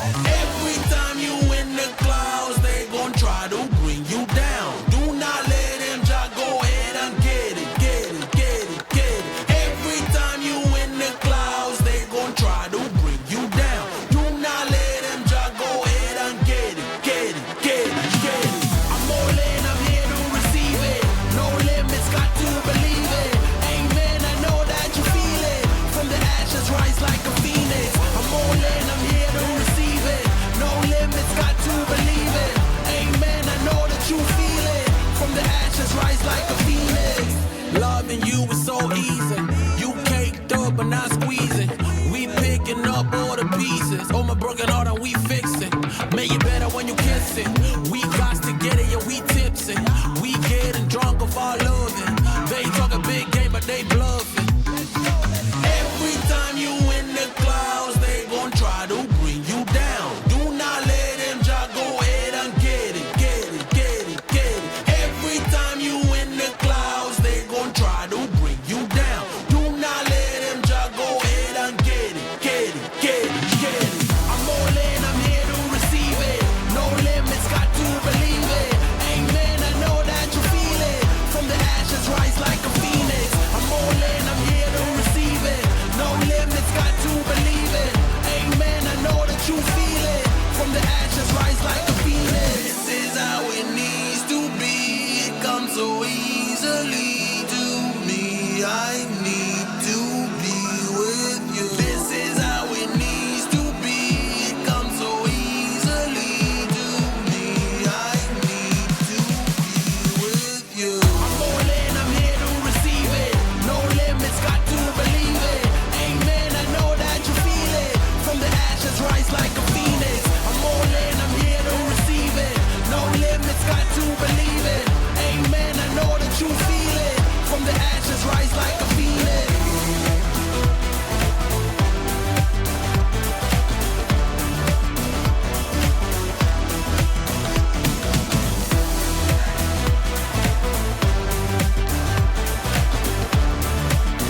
All right, and welcome back inside Exhibition Field in Chilliwack as the Valley Huskers in front of the VI Raiders by a score of 13-11. It has been a defensive struggle here on this late September afternoon, heading into the shadows of the evening. Let's go through the numbers very quickly. Starting with the visitors, Jupe was 3 of 6 throwing the ball for 24 yards and had the interception. Golab came in 1 for 1. He did throw for 2 yards. Moskrop, the man that caught that, he leads all VI receivers with 2 receptions for 14 yards. Rushing for them, Lyle had 4 for 20 yards, and then we didn't see him the rest of the game. And Wills came in, he's rushed it 6 times, he's picked up 21 yards. And the Raiders defense has 3 sacks and the interception for a touchdown. That's for the Valley Huskers. Dorsey, 3 of 11 throwing the ball for 31 yards with the interception. Rushing, though, he has 10 rushes for 73 yards. Harb rushing the ball, 8 rushes for 57 yards and the touchdown. And Grady Andrea, 5 rushes for 8 yards. And Turner kicking the ball is 2 of 3 for field goals. He did have the 1 blocked. Huskers defense has 1 sack and 1 interception as we get set for this third quarter kickoff. As the daytime sky starts to get cluttered with a little bit of clouds and the twilight sinks in, perfect backdrop for the fair, which is just behind the brand new scoreboard. So lots of blinking lights there and a nice backdrop. If you look straight ahead from where we're at, we of course have that Mount Cheam in a picturesque landscape. With the clouds high above, you get a nice view of that. So a lovely evening here and a big game as the Huskers and Raiders, as we mentioned at the top of the broadcast, tied in points for the 4th and final playoff position. Right now, the way it stands, the 4th place team would take on the Okanagan Sun in Kelowna.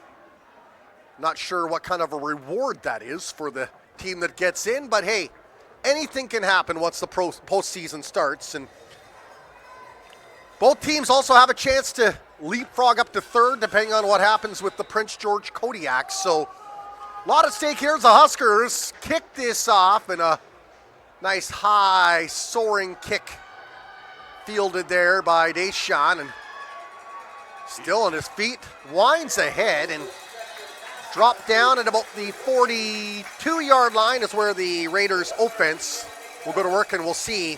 Does Golab remain in there, or do they go back to the starter with Braden Jupe? Well, Deshaun Jacobs here does a really good job fielding the ball and then running forward. And he doesn't avoid any contact. He kind of looks like he welcomes it and then gets around it and keeps pushing, driving those legs. Good job at taking his field from underneath him. And it is Golub. Stays in there in a handoff, and great tackle by the Valley Huskers at the line on the second carry of the day. That's the Raiders Huskers, number 7. That's the Huskers' number 1 ankle biter, Cole Shanks, grabbing a hold of some shoelaces there and tripping him up. You watch Shanks here; he comes in really hard and takes the legs out from underneath him, from the backside too. Really good job by Shanks. Second carry for Jacobs, and he has 5 yards on those 2 carries. Huskers will load 4 up at the line this time. Lots of motion, and now there comes Raiden Maston on the blitz. Golub is going down and going down hard as Raiden Maston would not be denied. Second sack of the day. Well, Maston gets in there so quick. Golub has no choice but just to run scared. And here he takes off. But Maston gets hold of his shirt, slows him down a bit, gets it again, and is able to pull him in, reel him in like a fish. Landed it. He had him the first time, and he slipped away, and he's like, I've got to get a better lure here. And caught him up, and now they'll boom that ahead. And that one will roll its way out of the sidelines, and a late hit there, an undisciplined play for the Huskers. I think it was number 27 there. Marcus Zalewski-Thorne may get penalized and push the Huskers back a bit further. Yeah. Those are the ones that you've been a coach for many, many years at many levels. Those are the ones that drive you, that you have sleepless nights because of that. They're unnecessary. It's unnecessary.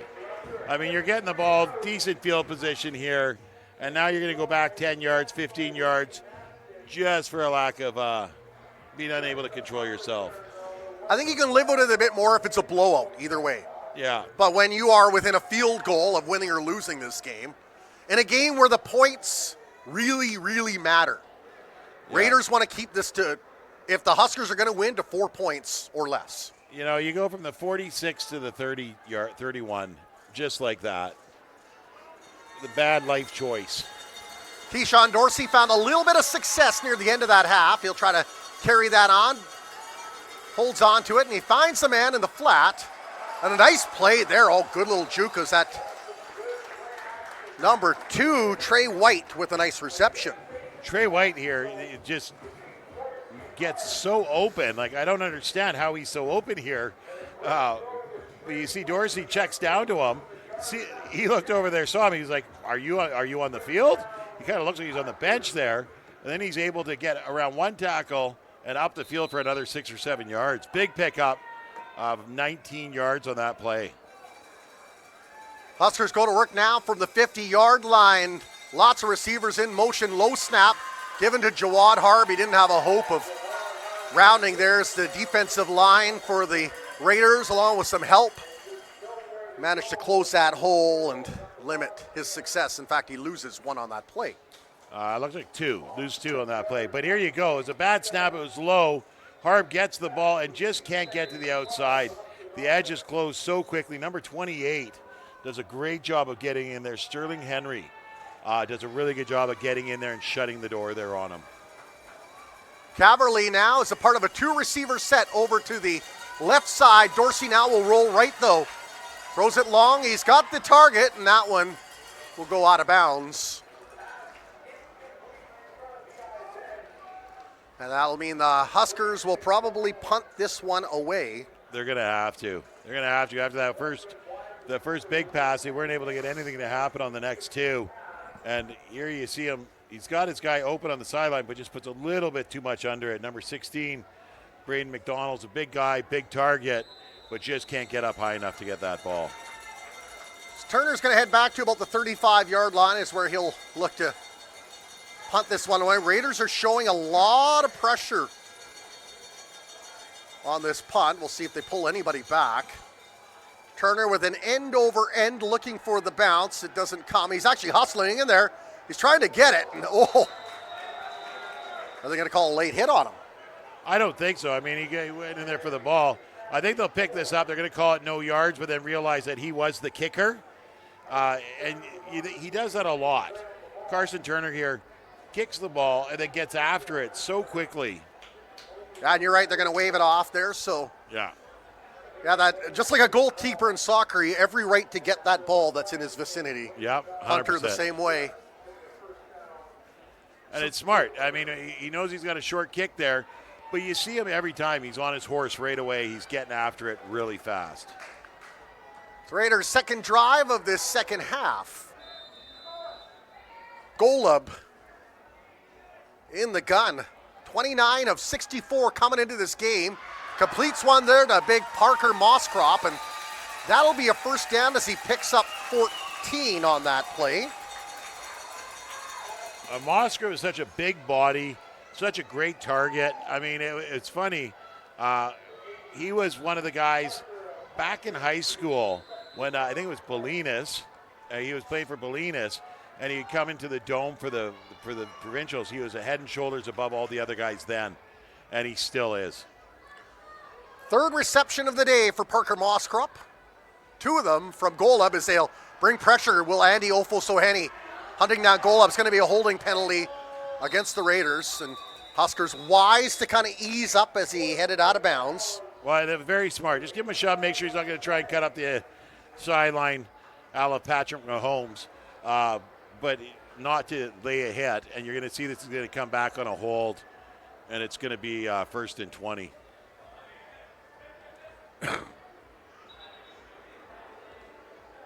So a few bright spots for both offenses, but overall the defenses have ruled the roost in this game, much like it was down in Nanaimo when they played earlier.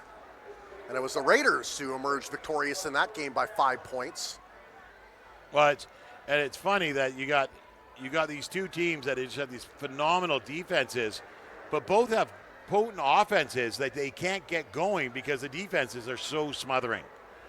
And it's a lot of fun to watch. I'm a big defensive guy. That's kind of my love of football is on the defense. And I love seeing these guys get in there, bust up plays, cause havoc. And I'm just waiting to see one of these two quarterbacks, whether it be Golab or Dorsey, take it upon themselves and make some magic happen. 3-man front for the Huskers. 2 to the far side, 3 to the near side for the Raiders on offense. Play action and a beautiful tackle. Johnny Cadogan takes his man down. Cadogan just gets in there.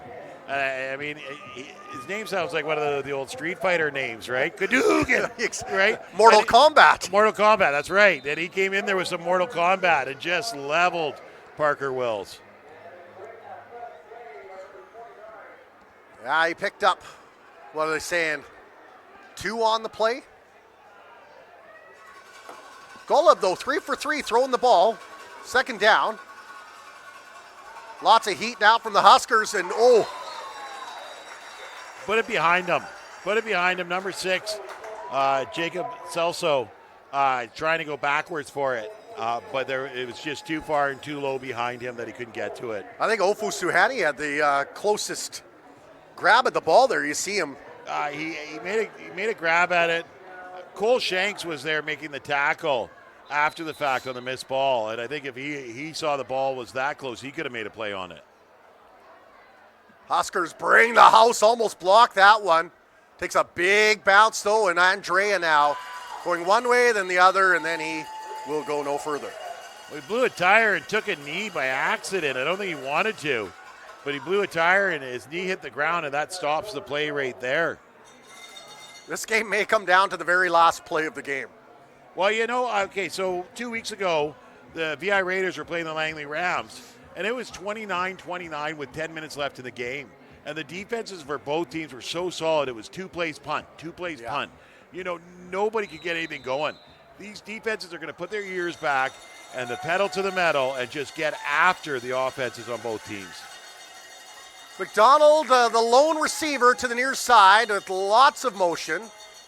Quarterback keep now. Dorsey up ahead, takes the contact, absorbs it, and then gains another 2 yards on that run.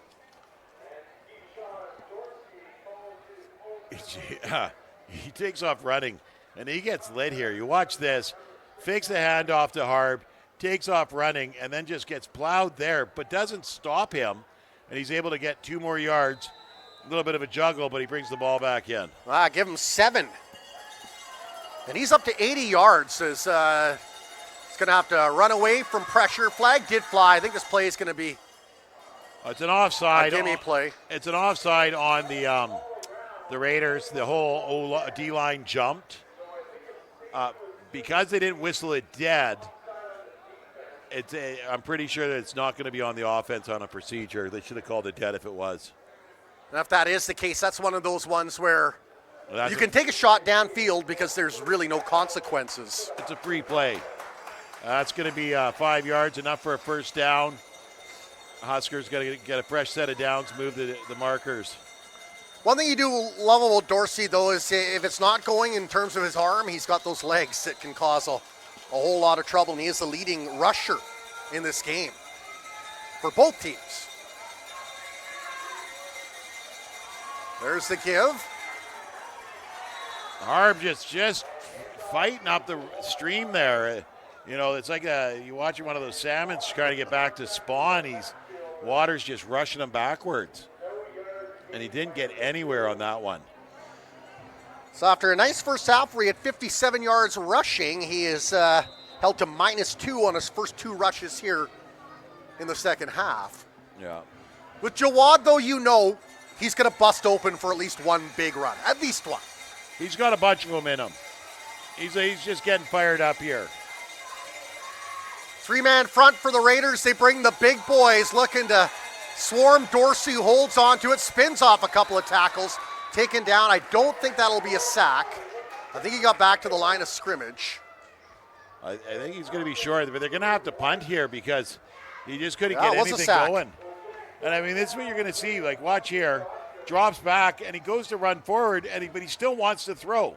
He's still looking to throw, and by the time he decides he can't, it's too late, and Sterling Henry's right there wrapping him up. Fourth sack of the day for the Raiders defense.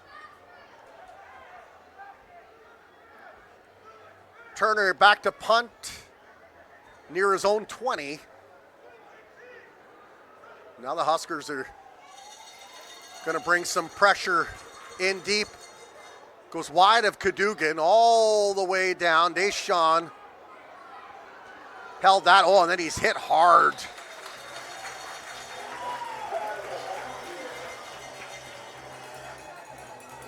Deshaun Jacobs has been very involved in the offense between running the ball lately and, of course, returning these kicks. He's done a great job. Here he gets it back to his 50. Decent field position, gets the head down, runs through a couple players. He is a solid returner, that's for sure. The Raiders go to work. His goal lab is 3 for 4 throwing the ball since coming in relief. 2 in the backfield. The I formation. It is play action though. Throws that to a wide open target. He finds him, number 14. And he picks up some nice yards after catch. That's going to be a gain of 17. Great patience by Go Lab here to sit on that and deliver that ball. 14's Blaze McCarty that catches it here. But here's Go Lab. He's got Carter, or one of the defenders, comes flying at him there. And he stays in there and delivers that ball. Junior wraps up, and the rest of the team comes over to help out. So the offense has been in a little more in sync as is that a soccer ball? That's the other kind of football. We're not playing that kind of football today, guys. Foreign object on the field. Goal lab in the gun. There's a handoff. Deshaun Jacobs, oh, nice run there. Still on his feet, wheeled his way down. That's a pickup of 22 yards. Wow. Just the way he sticks that left foot and then pivots out to his right is a thing of beauty. Watch this here. Here's a handoff. He takes off to his left, cuts back to his right, but here he plants that left leg and comes back to his right so smoothly. O-line did a nice job for the Raiders too in kind of allowing him to get going. He'll stay in the backfield. They'll bring an extra back up to block. It's a quick little hitch out there and a spin off the tackle. And a gain of, we'll say, 6 on that throw to number 6. To number 6, gets 6 on the throw. Jacobs also does a really good job there. Gets open, tries to turn it upfield, doesn't get too far before he's wrapped up.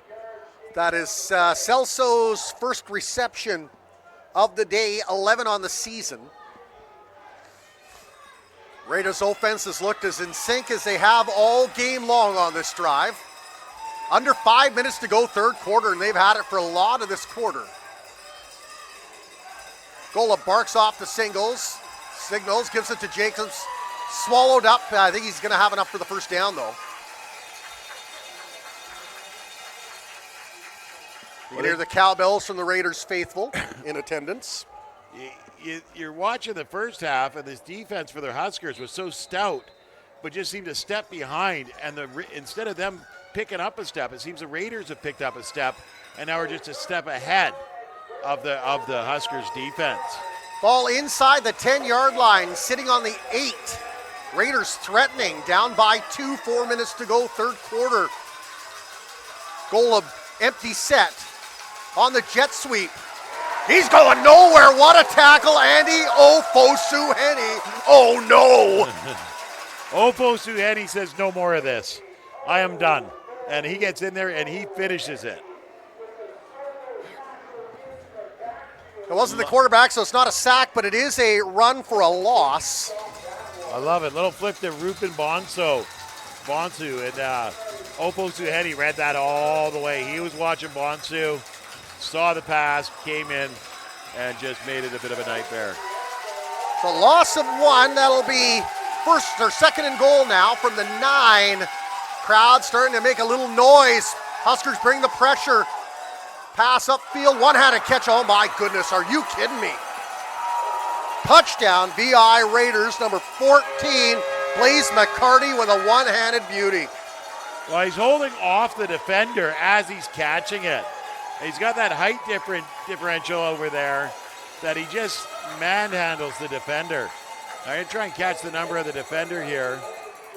Number 15, he's just holding him off, not pushing, just holding him there. Samir Graywall. Samir Graywall just can't get in there and do anything about it. And then he brings it in with one hand, falling onto his back. The Raiders jump out in front by 4 with the point after attempt coming up.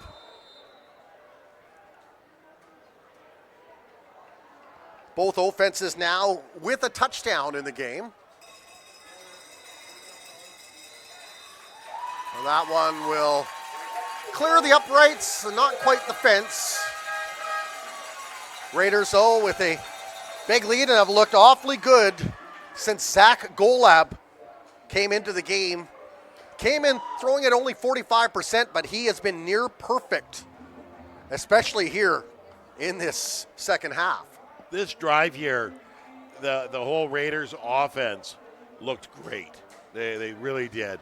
And I don't know if it was the Huskers were just a little bit behind or that the Raiders were just a little bit ahead, but they really did look good on that. Goal up 5 of 6 in the second half for that touchdown. Overall 6 of 7 in the game. That's about all you can ask for when a guy comes in Yep, that's partway it. through the game and turn the tide. Now a 5-point lead. And if you look at the overall standings, the Raiders in front by 10 points on the Huskers in terms of head-to-head. Yes, yeah. We look at not just the win, but the math that also goes into it. Yeah, and that's what you got to worry about here. You know, the Raiders have the Rams coming into their house next week, and the Huskers have to face a Prince George team that's very potent. Grady Andrea now going for a run. Andrea on his feet, and he'll be taken out of bounds inside Raiders territory. What a great return for number 20, but there is a flag down near the point of contact. Is that no yards? You can only hope, but the way everybody's coming back, that they recognize that this ball's coming back. Well, let's see here if we can pick anything up on our magic replay cameras. There you go. Andreas fields the ball. I don't see anyone within 5 yards of him. Yeah. Right there, the hit from behind. The hit from rode him out of the my play. goodness. Yeah. That would have been worse if he would have returned it for the touchdown. It would have, but let's be honest too, that the defender there doesn't get ridden out of the play. Andreas doesn't make that big run. Yeah. So that's one of those where you have to call that penalty because it affected the play. Huskers look to go back to work now as they are at the 21-yard line. Low snap to Dorsey, quarterback keep. He's taken down. That'll look like a high tackle up near the helmet, and a couple flags I think will answer that. Well, I think that's going to be a very silly play by number 69 once again. He takes him down by the helmet and then flings him. So here he gets in there, gets a hold of Dorsey, grabs him by the helmet once again and reefs him over top. Oh, no, but he doesn't pull the helmet off. His own helmet comes off. It's Quantarius Lusk. Yeah. He's had a couple of penalties tonight.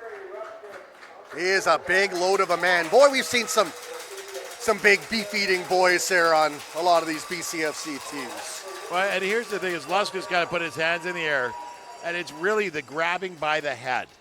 He does not need to do that. He can get himself into a better position to make a more or a less savage tackle. Both teams have been penalized at inopportune times. Dorsey drops back. Lots of pressure from the Raiders. They'll sack him down. 5th time today Dorsey's been dropped. So this Raiders defense, my goodness.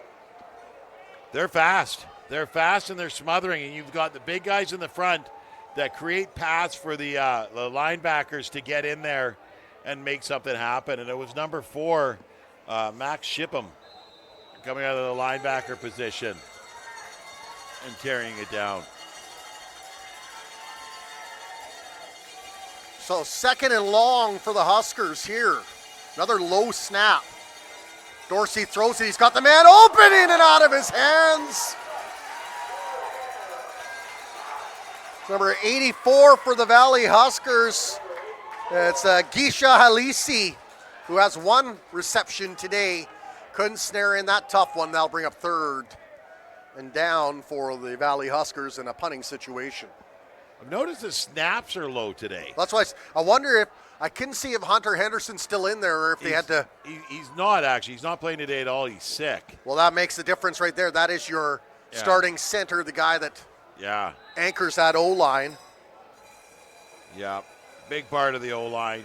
And I think it's Rajan Sidhu that's in there at center, and not the same chemistry. Youngster out of Abbotsford is the high soaring kick picked up, and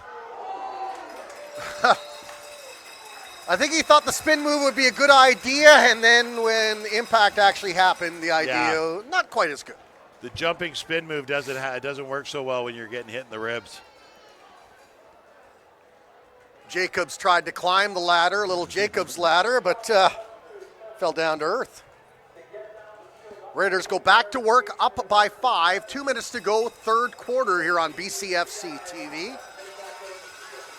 Busy night with 2 other games in the BCFC. And have we seen any scores in those ones? I haven't seen anything yet as Golub drops back, lots of pressure, throws it right over the middle. He's got the wide open target, and he's going for a run. It's Jacobs again. Huge impact on the game. He will pick up 21 yards on that play. It's shocking that they took so long to get him involved here, because he's done a very good job since they've started getting the ball to him. And here he gets turned around, big block by the offensive lineman, gets up the field. No one's really around him touching him until finally he's brought down. He's had I think the biggest impact outside of the quarterback on offense.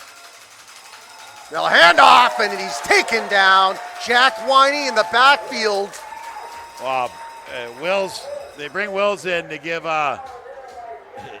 Jacobs a break, and Winey is like, no more of this. He just comes flying through out of the linebacker position. Little draw going on there, and he drew it up perfectly. So Winey helps the Huskers nullifying a gain by the Raiders on that play. They lose 4. Well, the Raiders were starting to get some momentum on offense, and one of the defenders has to step up and be like, no. Huskers bringing pressure. Jack Winey, and he's just going to throw this away, and I don't think he'll get intentional grounding. That was behind the line of scrimmage. I don't understand why it wouldn't be when they got the penalty on them as well. So you watch here on the replay. That's a good observation. He does not get back across the line of scrimmage.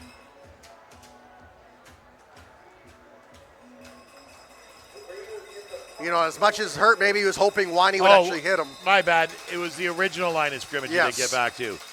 This line of scrimmage it did. Yeah, it went in between the 3 and the flag. So they're punting from the 40.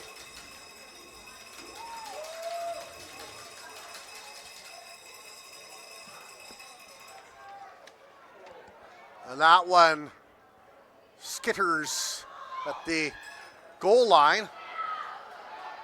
Another run here by Andrea, and he safely makes his way up after the punt by Cole McQueen. About the 14-yard line he gets to. So Huskers have not had the most ideal field position here in the second half. No, and this is what the Raiders did to the Rams, is they got him in the shadow of their own uprights and just kept them down at that end of the field and didn't let them get back across the center line.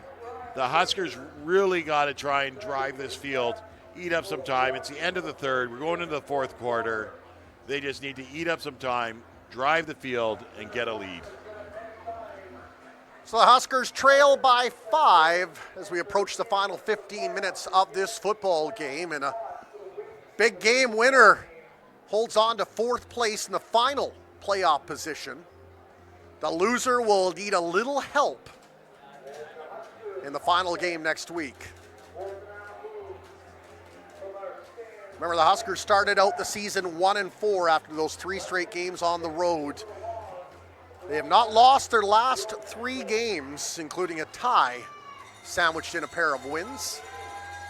Raiders haven't lost their last 2 games over the tie and a win also. You know, it's tough, though, when you look at it. Right now, the Huskers need a win, but not just a win by 6 points. Although if they win both their games, the tiebreaker doesn't matter. Exactly, they're in.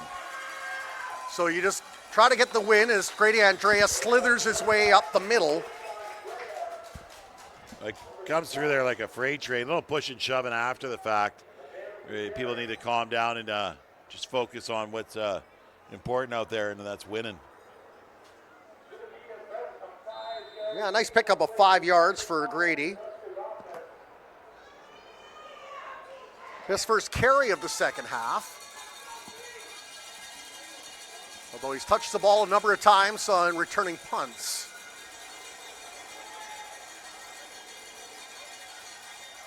Huskers now lots of motion. Oh my goodness.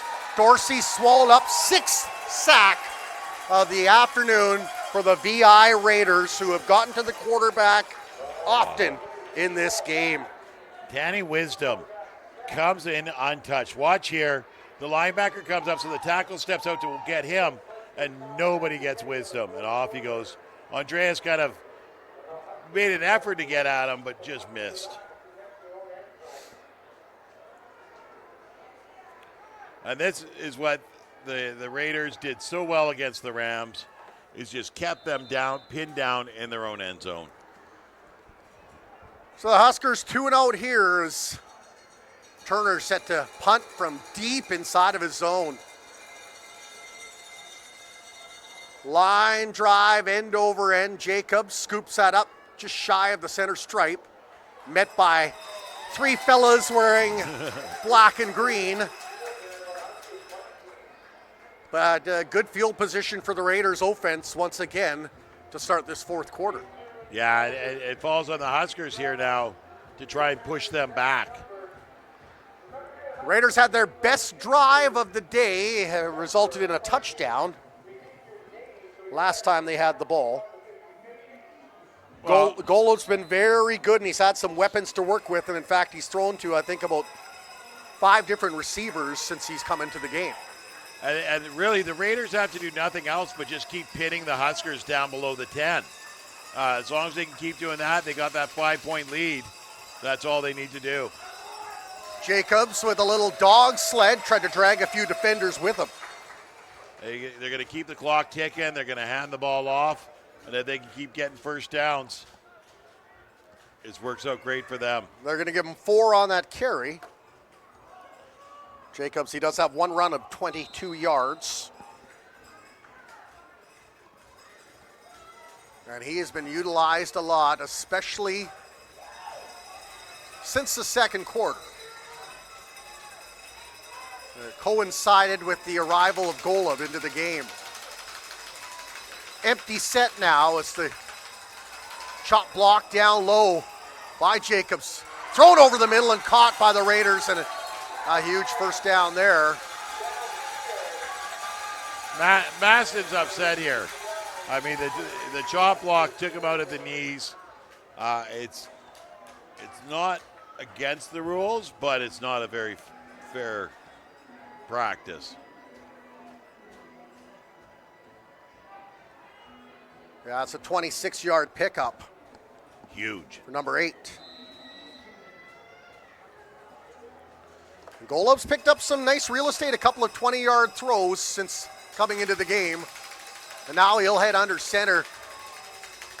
I formation, 2 in the backfield, 2 receivers each side. Takes the handoff, throws it over the middle, has got the man, touchdown. VI Raiders went back to number 8, to Ruben Bonsu, and the veteran. Bonsu does a very good job here of leaving his coverage and getting open down the middle. Nice little post coming in. Takes off running. There's a step out and then comes across. And the defenders just left him wide open.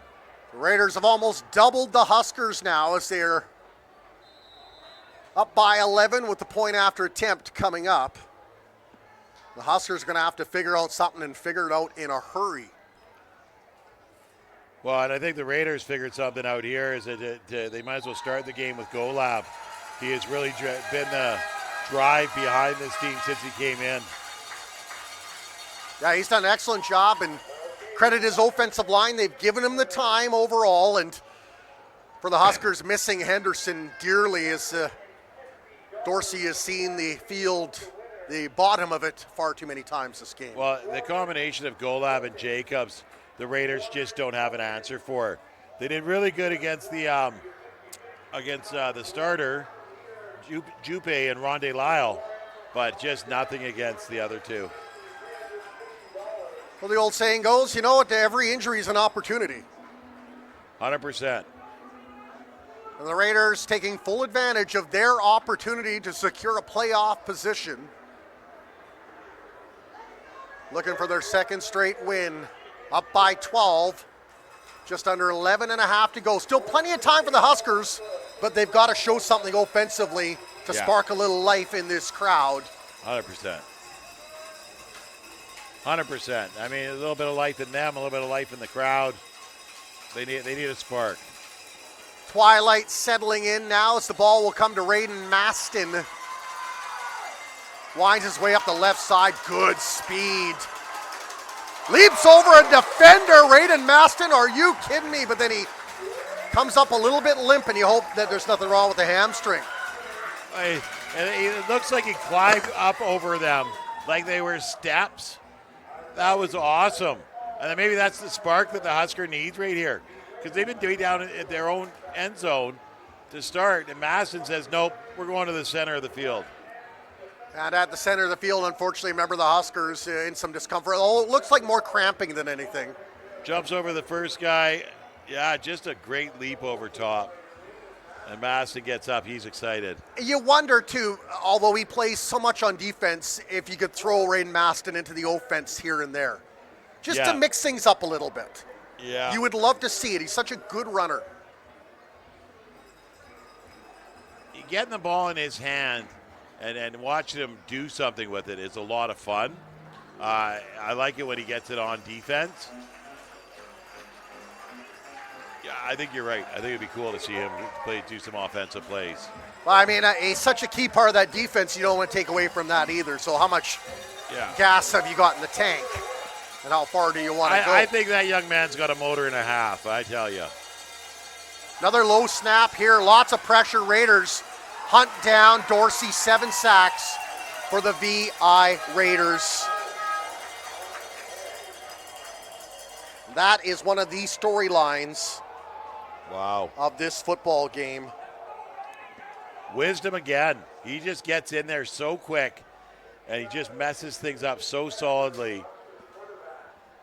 And a big loss to boot. That's 6 yards they lose on the play.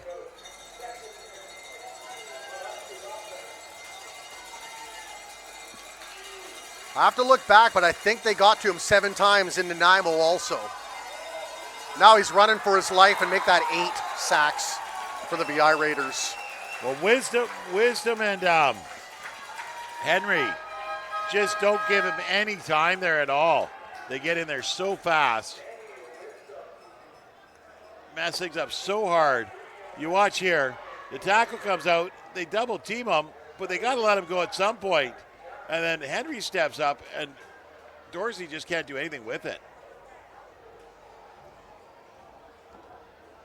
I'm looking to see. That looks like at least a sack and a half for Wisdom.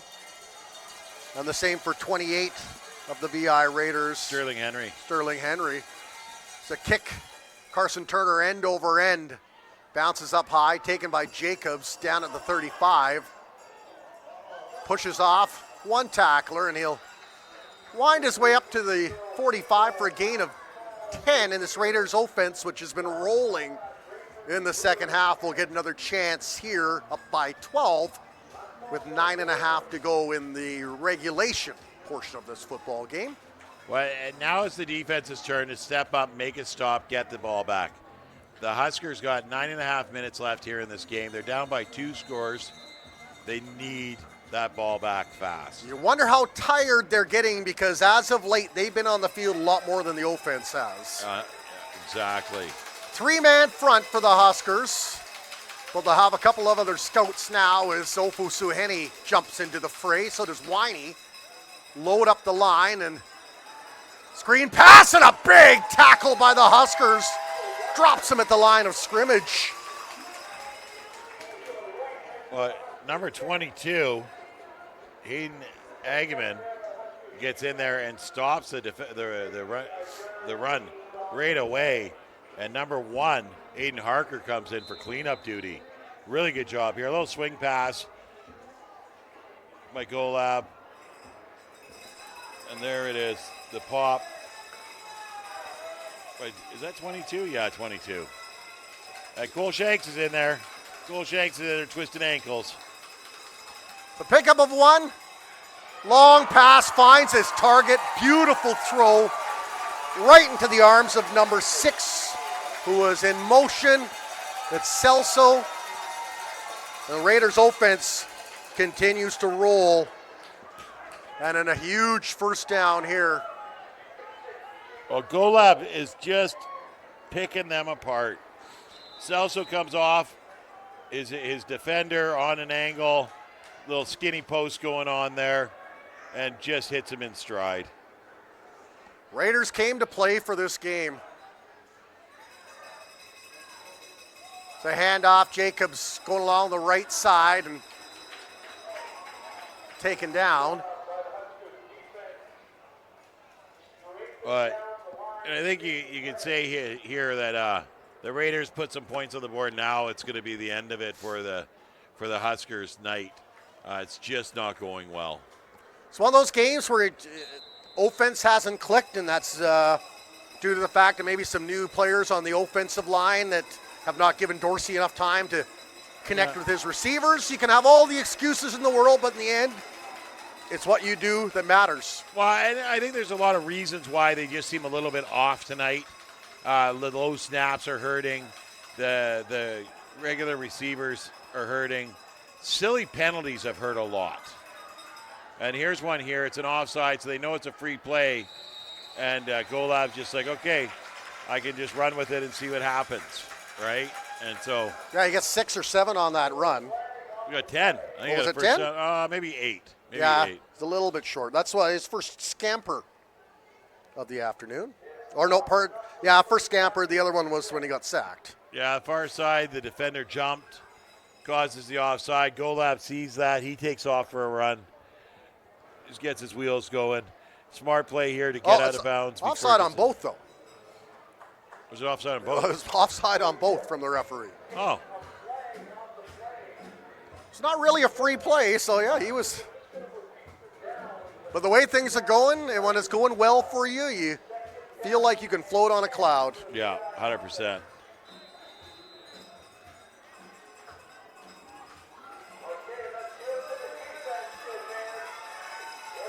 So they'll move to the far hash. Will the Raiders try their luck up that side?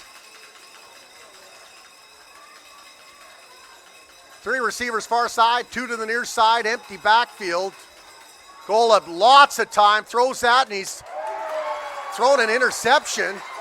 Valley Huskers with a little bit of a spark, and it's a Janny Cadogan who comes up with that. Yeah, he was like, nope, I'll take that away. We don't need another score. Cadogan here, beautiful pick. just drops back. Golab gets away from him a bit. His receiver doesn't quite. I think it's Mosgrip that he's shooting for. And Mosgrip kind of pulls up at the end there, sees Cadogan's going to catch it, and lights him up. So Cadogan got out the defibrillator, a little bit of life for these Huskers, and we'll see what they can build on after a big play from the defense. You don't want any. You didn't want to put any points on the board, but you kind of wanted the ball back the other end of the field. Being on your 5-yard line is not good, especially when you just gave up back-to-back sacks. Dorsey now will air it out. He's got the target. Oh, and it's knocked down. Fine defensive play by the Raiders. Number 3, Aiden Batel, and these defensive backs have done a fabulous job. That was very very well defended. Double coverage. Trey White gets his hands up on it. The defender smacks it out. That was really good, actually. They'll keep Dorsey at 3 completions for the day. That's it. Wow. Sorry.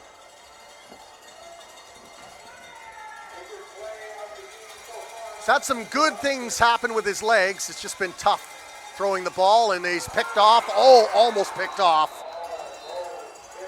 I think Dorsey's really feeling it, and it's tough when the snap is at your ankles. You go down to get it, and you come up to survey the field like you're a whack-a-mole.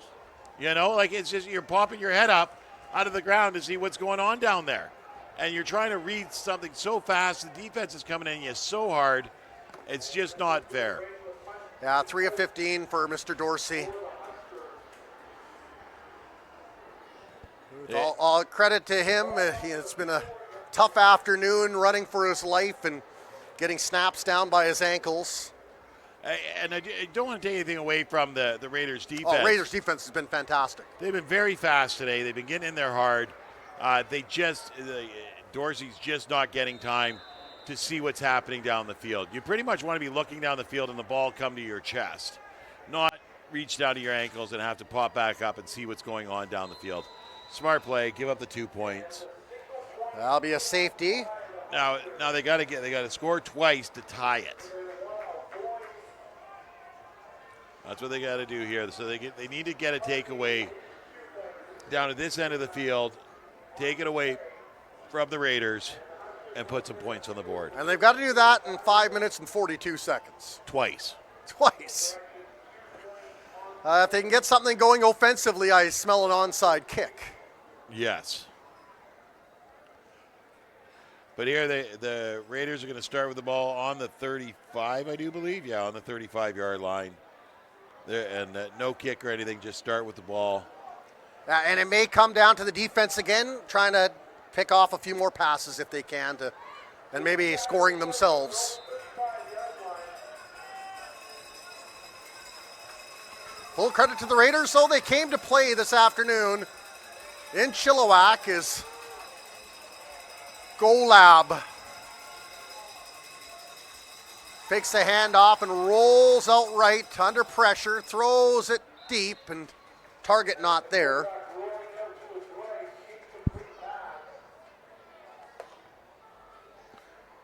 Some good pressure getting after him there. Nick Reimer, number 94, just was getting blocked, and he was trying to get after the quarterback and finally just threw the guy out of his way. Decent pressure. Golab is 11 of 14 with a touchdown and an interception. Or 2 touchdowns and an interception. Not bad for just under 3/4 of work.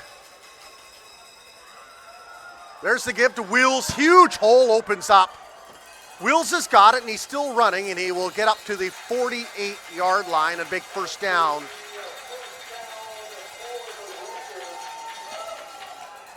The offensive line for the Raiders is finding ways to get some big gaps going there to get these runners some room to run. That wasn't there in the first half, and here they bust down and get a backside run going, and Wills got lots of room. He was getting nowhere in the first half, the first quarter.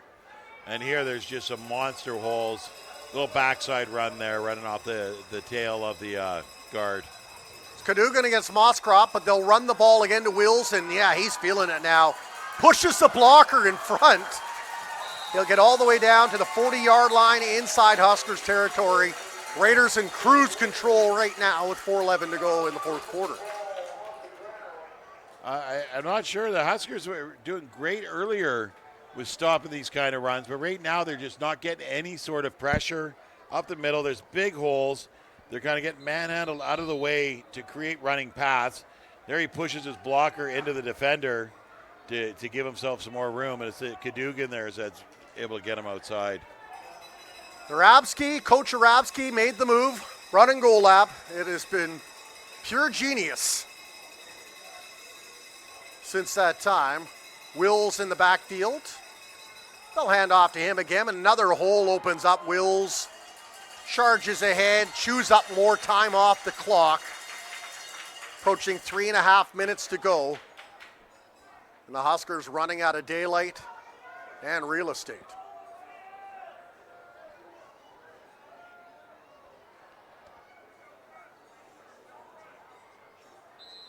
Yeah, Raiders will take their time. 100%. Yeah, the holes that Wheels did not have earlier in the game. Remember, his first 4 carries, he had 0 yards combined. Yeah. And now he has found daylight, and he is running like there's no tomorrow. Little play action. They find Parker Mosscrop. He's had a nice, solid game.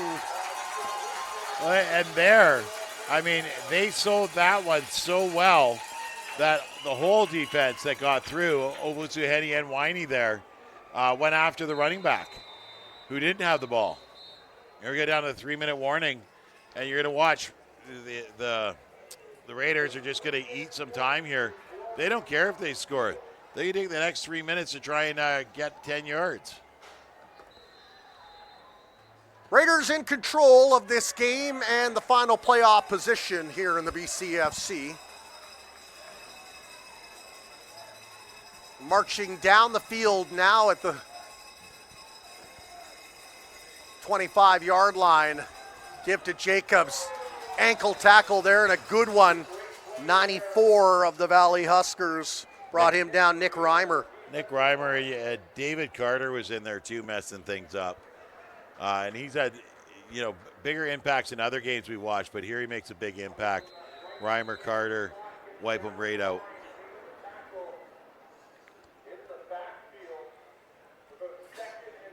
On a night where the Chiefs are playing and the Fair is in town, parking at a premium and smaller crowd than maybe you would have expected for a big game like this. And a few of them making their way to the exits. Flags come out. Oh, and a hit from behind. Takes down Golab, and that was a heavy hit. And he's slow to get up. Carter, number 14, in the play there, he looks a little slow to get up. Nope, just was waiting for someone to help him up. He's had a lot of running in this game. It looks a little sore. Offside against the Huskers. Supposed to be 5 yards, still second down. Yeah, so the sack won't count.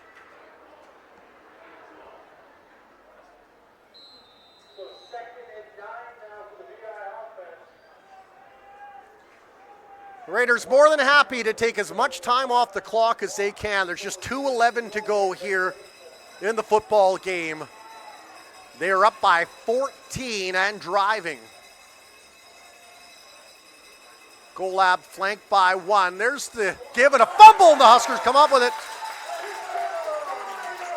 Well, that's Cole Shanks being Johnny on the spot. Beautiful job here. Little miscommunication on the handoff, and Cole Shanks is there to pick it up. Huskers defense has done a nice job of coming up with some big plays, and now they need the offense to step up and contribute. So RPO, and Golab decides he's going to keep it, but as he pulls it back, Jacobs decides he's going to keep it, and it gets pulled out. But you watch Shanks as he breaks down to see who ends up with the ball, and the ball ends up right at his feet. It was beautiful. He was like, hey, I know what that is. I want one of those. If the Huskers could come back and make this a tie, that would really muddy the playoff waters. Oh, that's a big ask. 3 minutes left. It's a reverse handoff over to Grady Andrea, tracked down. I don't know what that was supposed to be. I think Harp thought I've been caught in the backfield. They tried both of them in the backfield, as I was mentioning. Yeah, they kind of cross signals. They actually went to Peyton Lake instead of Grady Andrea, like I thought. Yeah. Yeah, that one didn't work out the way that they wanted to, that's for sure. Lost about 3 yards. You give them credit, they're trying some new things. You got to try. I mean, that's the thing. You know, not everything's going to be perfect. That was probably one of the better snaps that we've seen. Pressure and Dorsey taken down. Not a sack, though. He did pick up a few yards. That'll bring up third down. We are in 3-down territory. Oh, you have to. You have to. I mean, there's no point in kicking the ball away here. Maybe a very happy ferry ride home, though, for the boys in white and black. Well, and here's the thing. So now that we look at that, you've got, where is it? You wonder if there's no update in the Rams-West Shore game because of the score. Yeah. Last time they played, I think I did that game as the color, and it was 50-something to 8, I think. Yeah. It's a lot to a little. That's all I remember. Well, and this really, really hurts the Huskers. I think this knocks them out of the playoffs, to be honest with you. Well, if PG wins today, they're out of the playoffs. Yeah. Yeah. So there will be one more game, no matter what. You can still come out next week and cheer your boys on. Some of the boys will be graduating on from junior football. Yep. And it's the final week of the season. Be a nice evening, 7 o'clock start, under the lights. We haven't written the eulogy yet, but it's someone's playing the organ in the church. Well, you know, we're all Broncos fans this evening. We're all Broncos fans.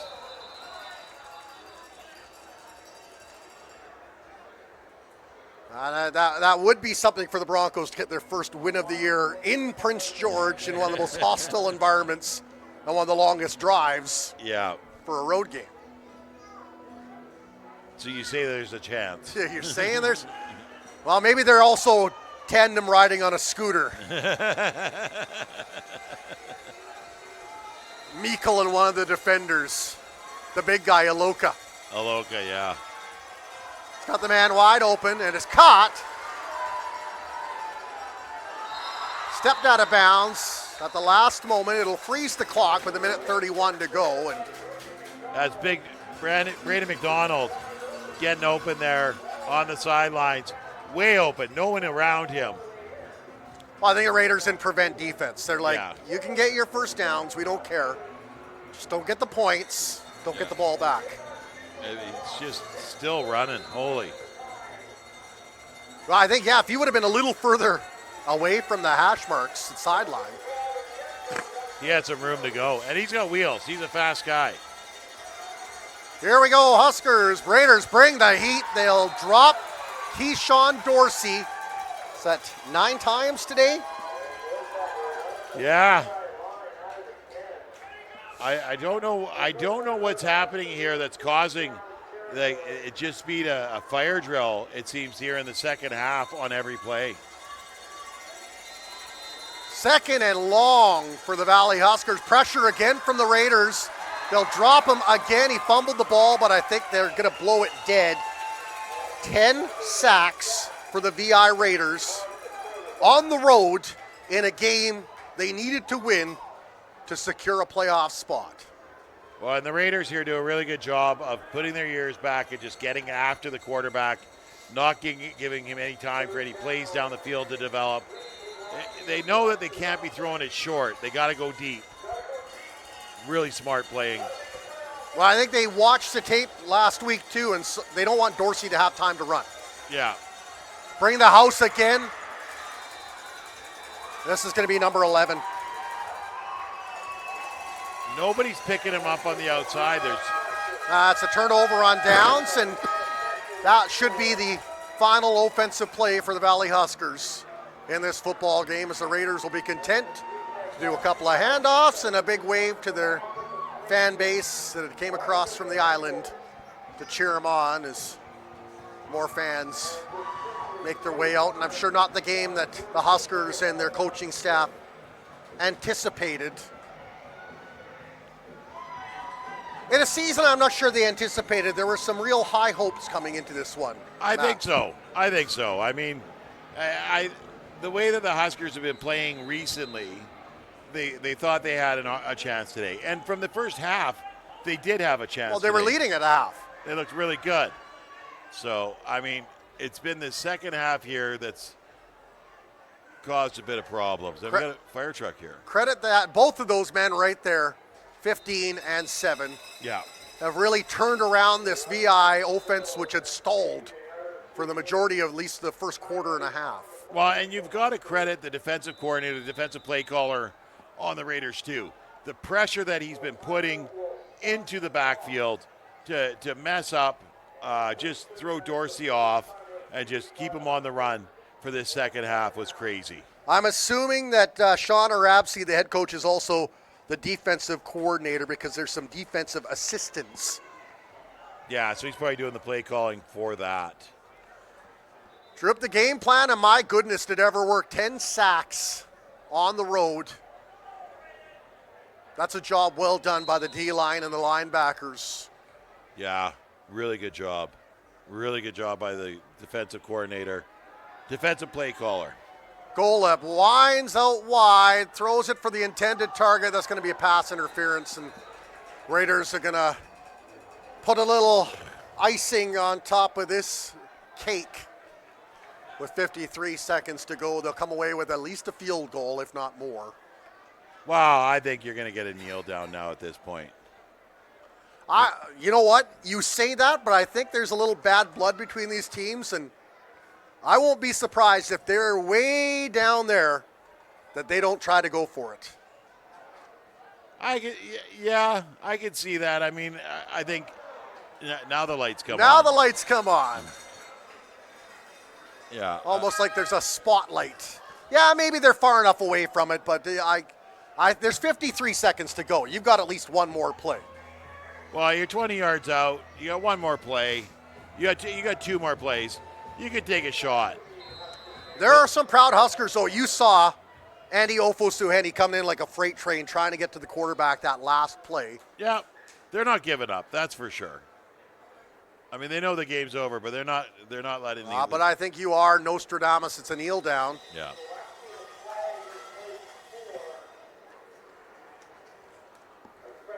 So we are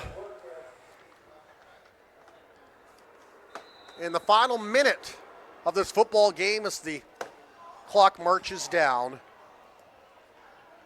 Raiders are going to come away with a big win, move 2 points up on the Valley Huskers for the final playoff position. One game remaining.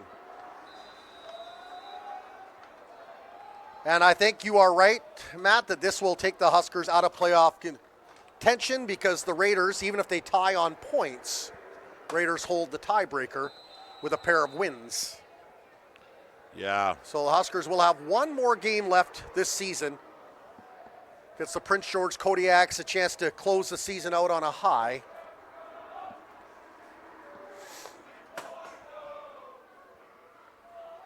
A little song. Rains out. Is that from the sidelines of the Raiders? Well, it's actually, there's 12 seconds left. Turnover on downs.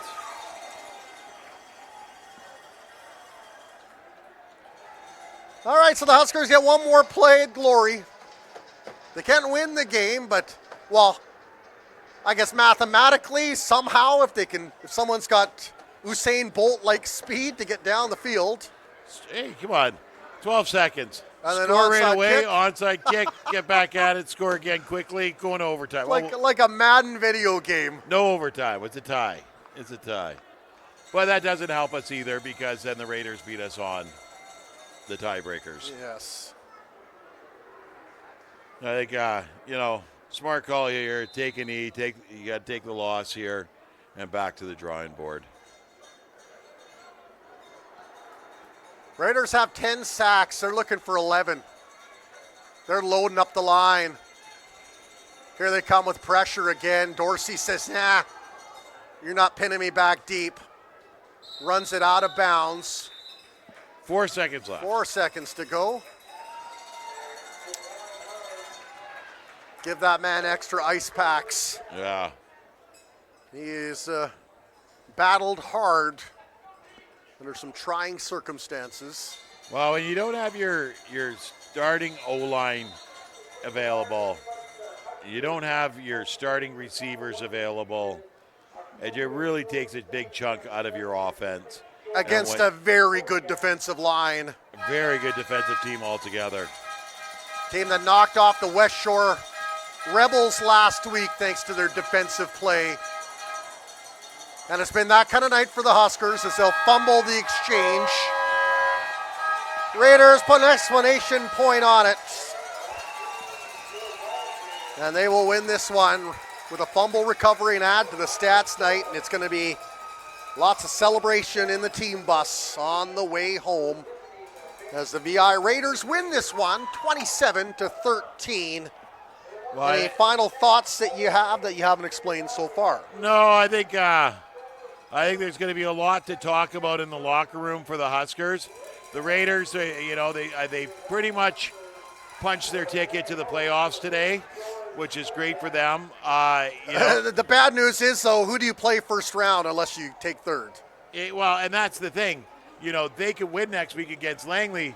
They just became Husker fans because they want us to beat Prince George because then they beat Prince George.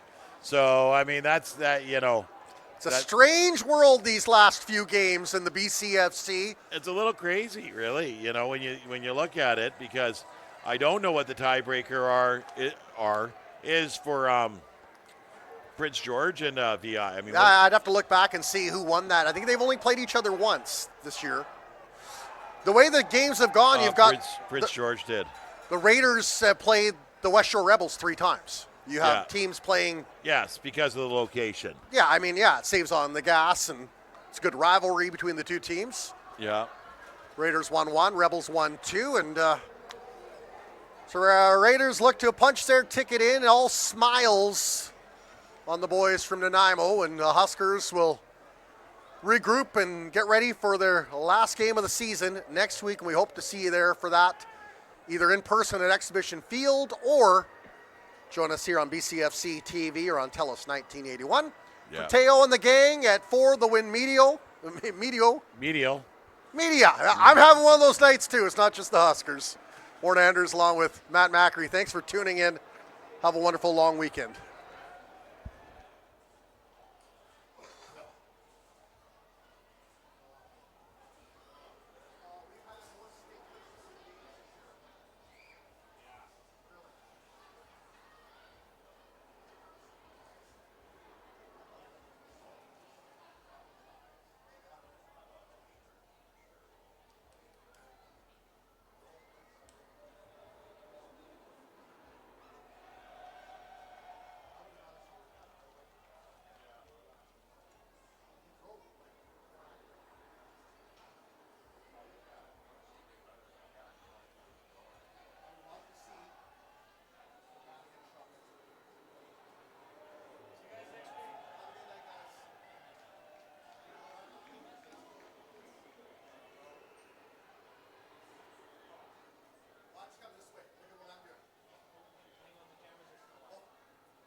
it, we seize it.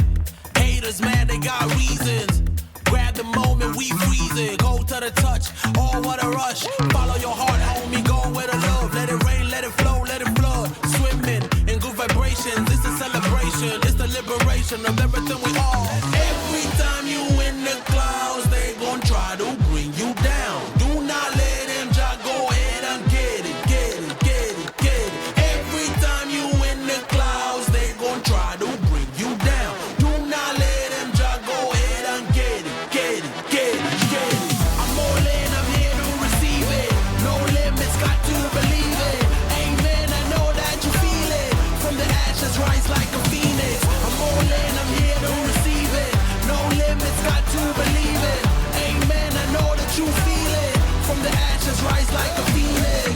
Loving you is so easy. You caked up and not squeezing. We picking up all the pieces. Oh, my broken heart and we fix it. Make it better when you kiss it. We got to get it,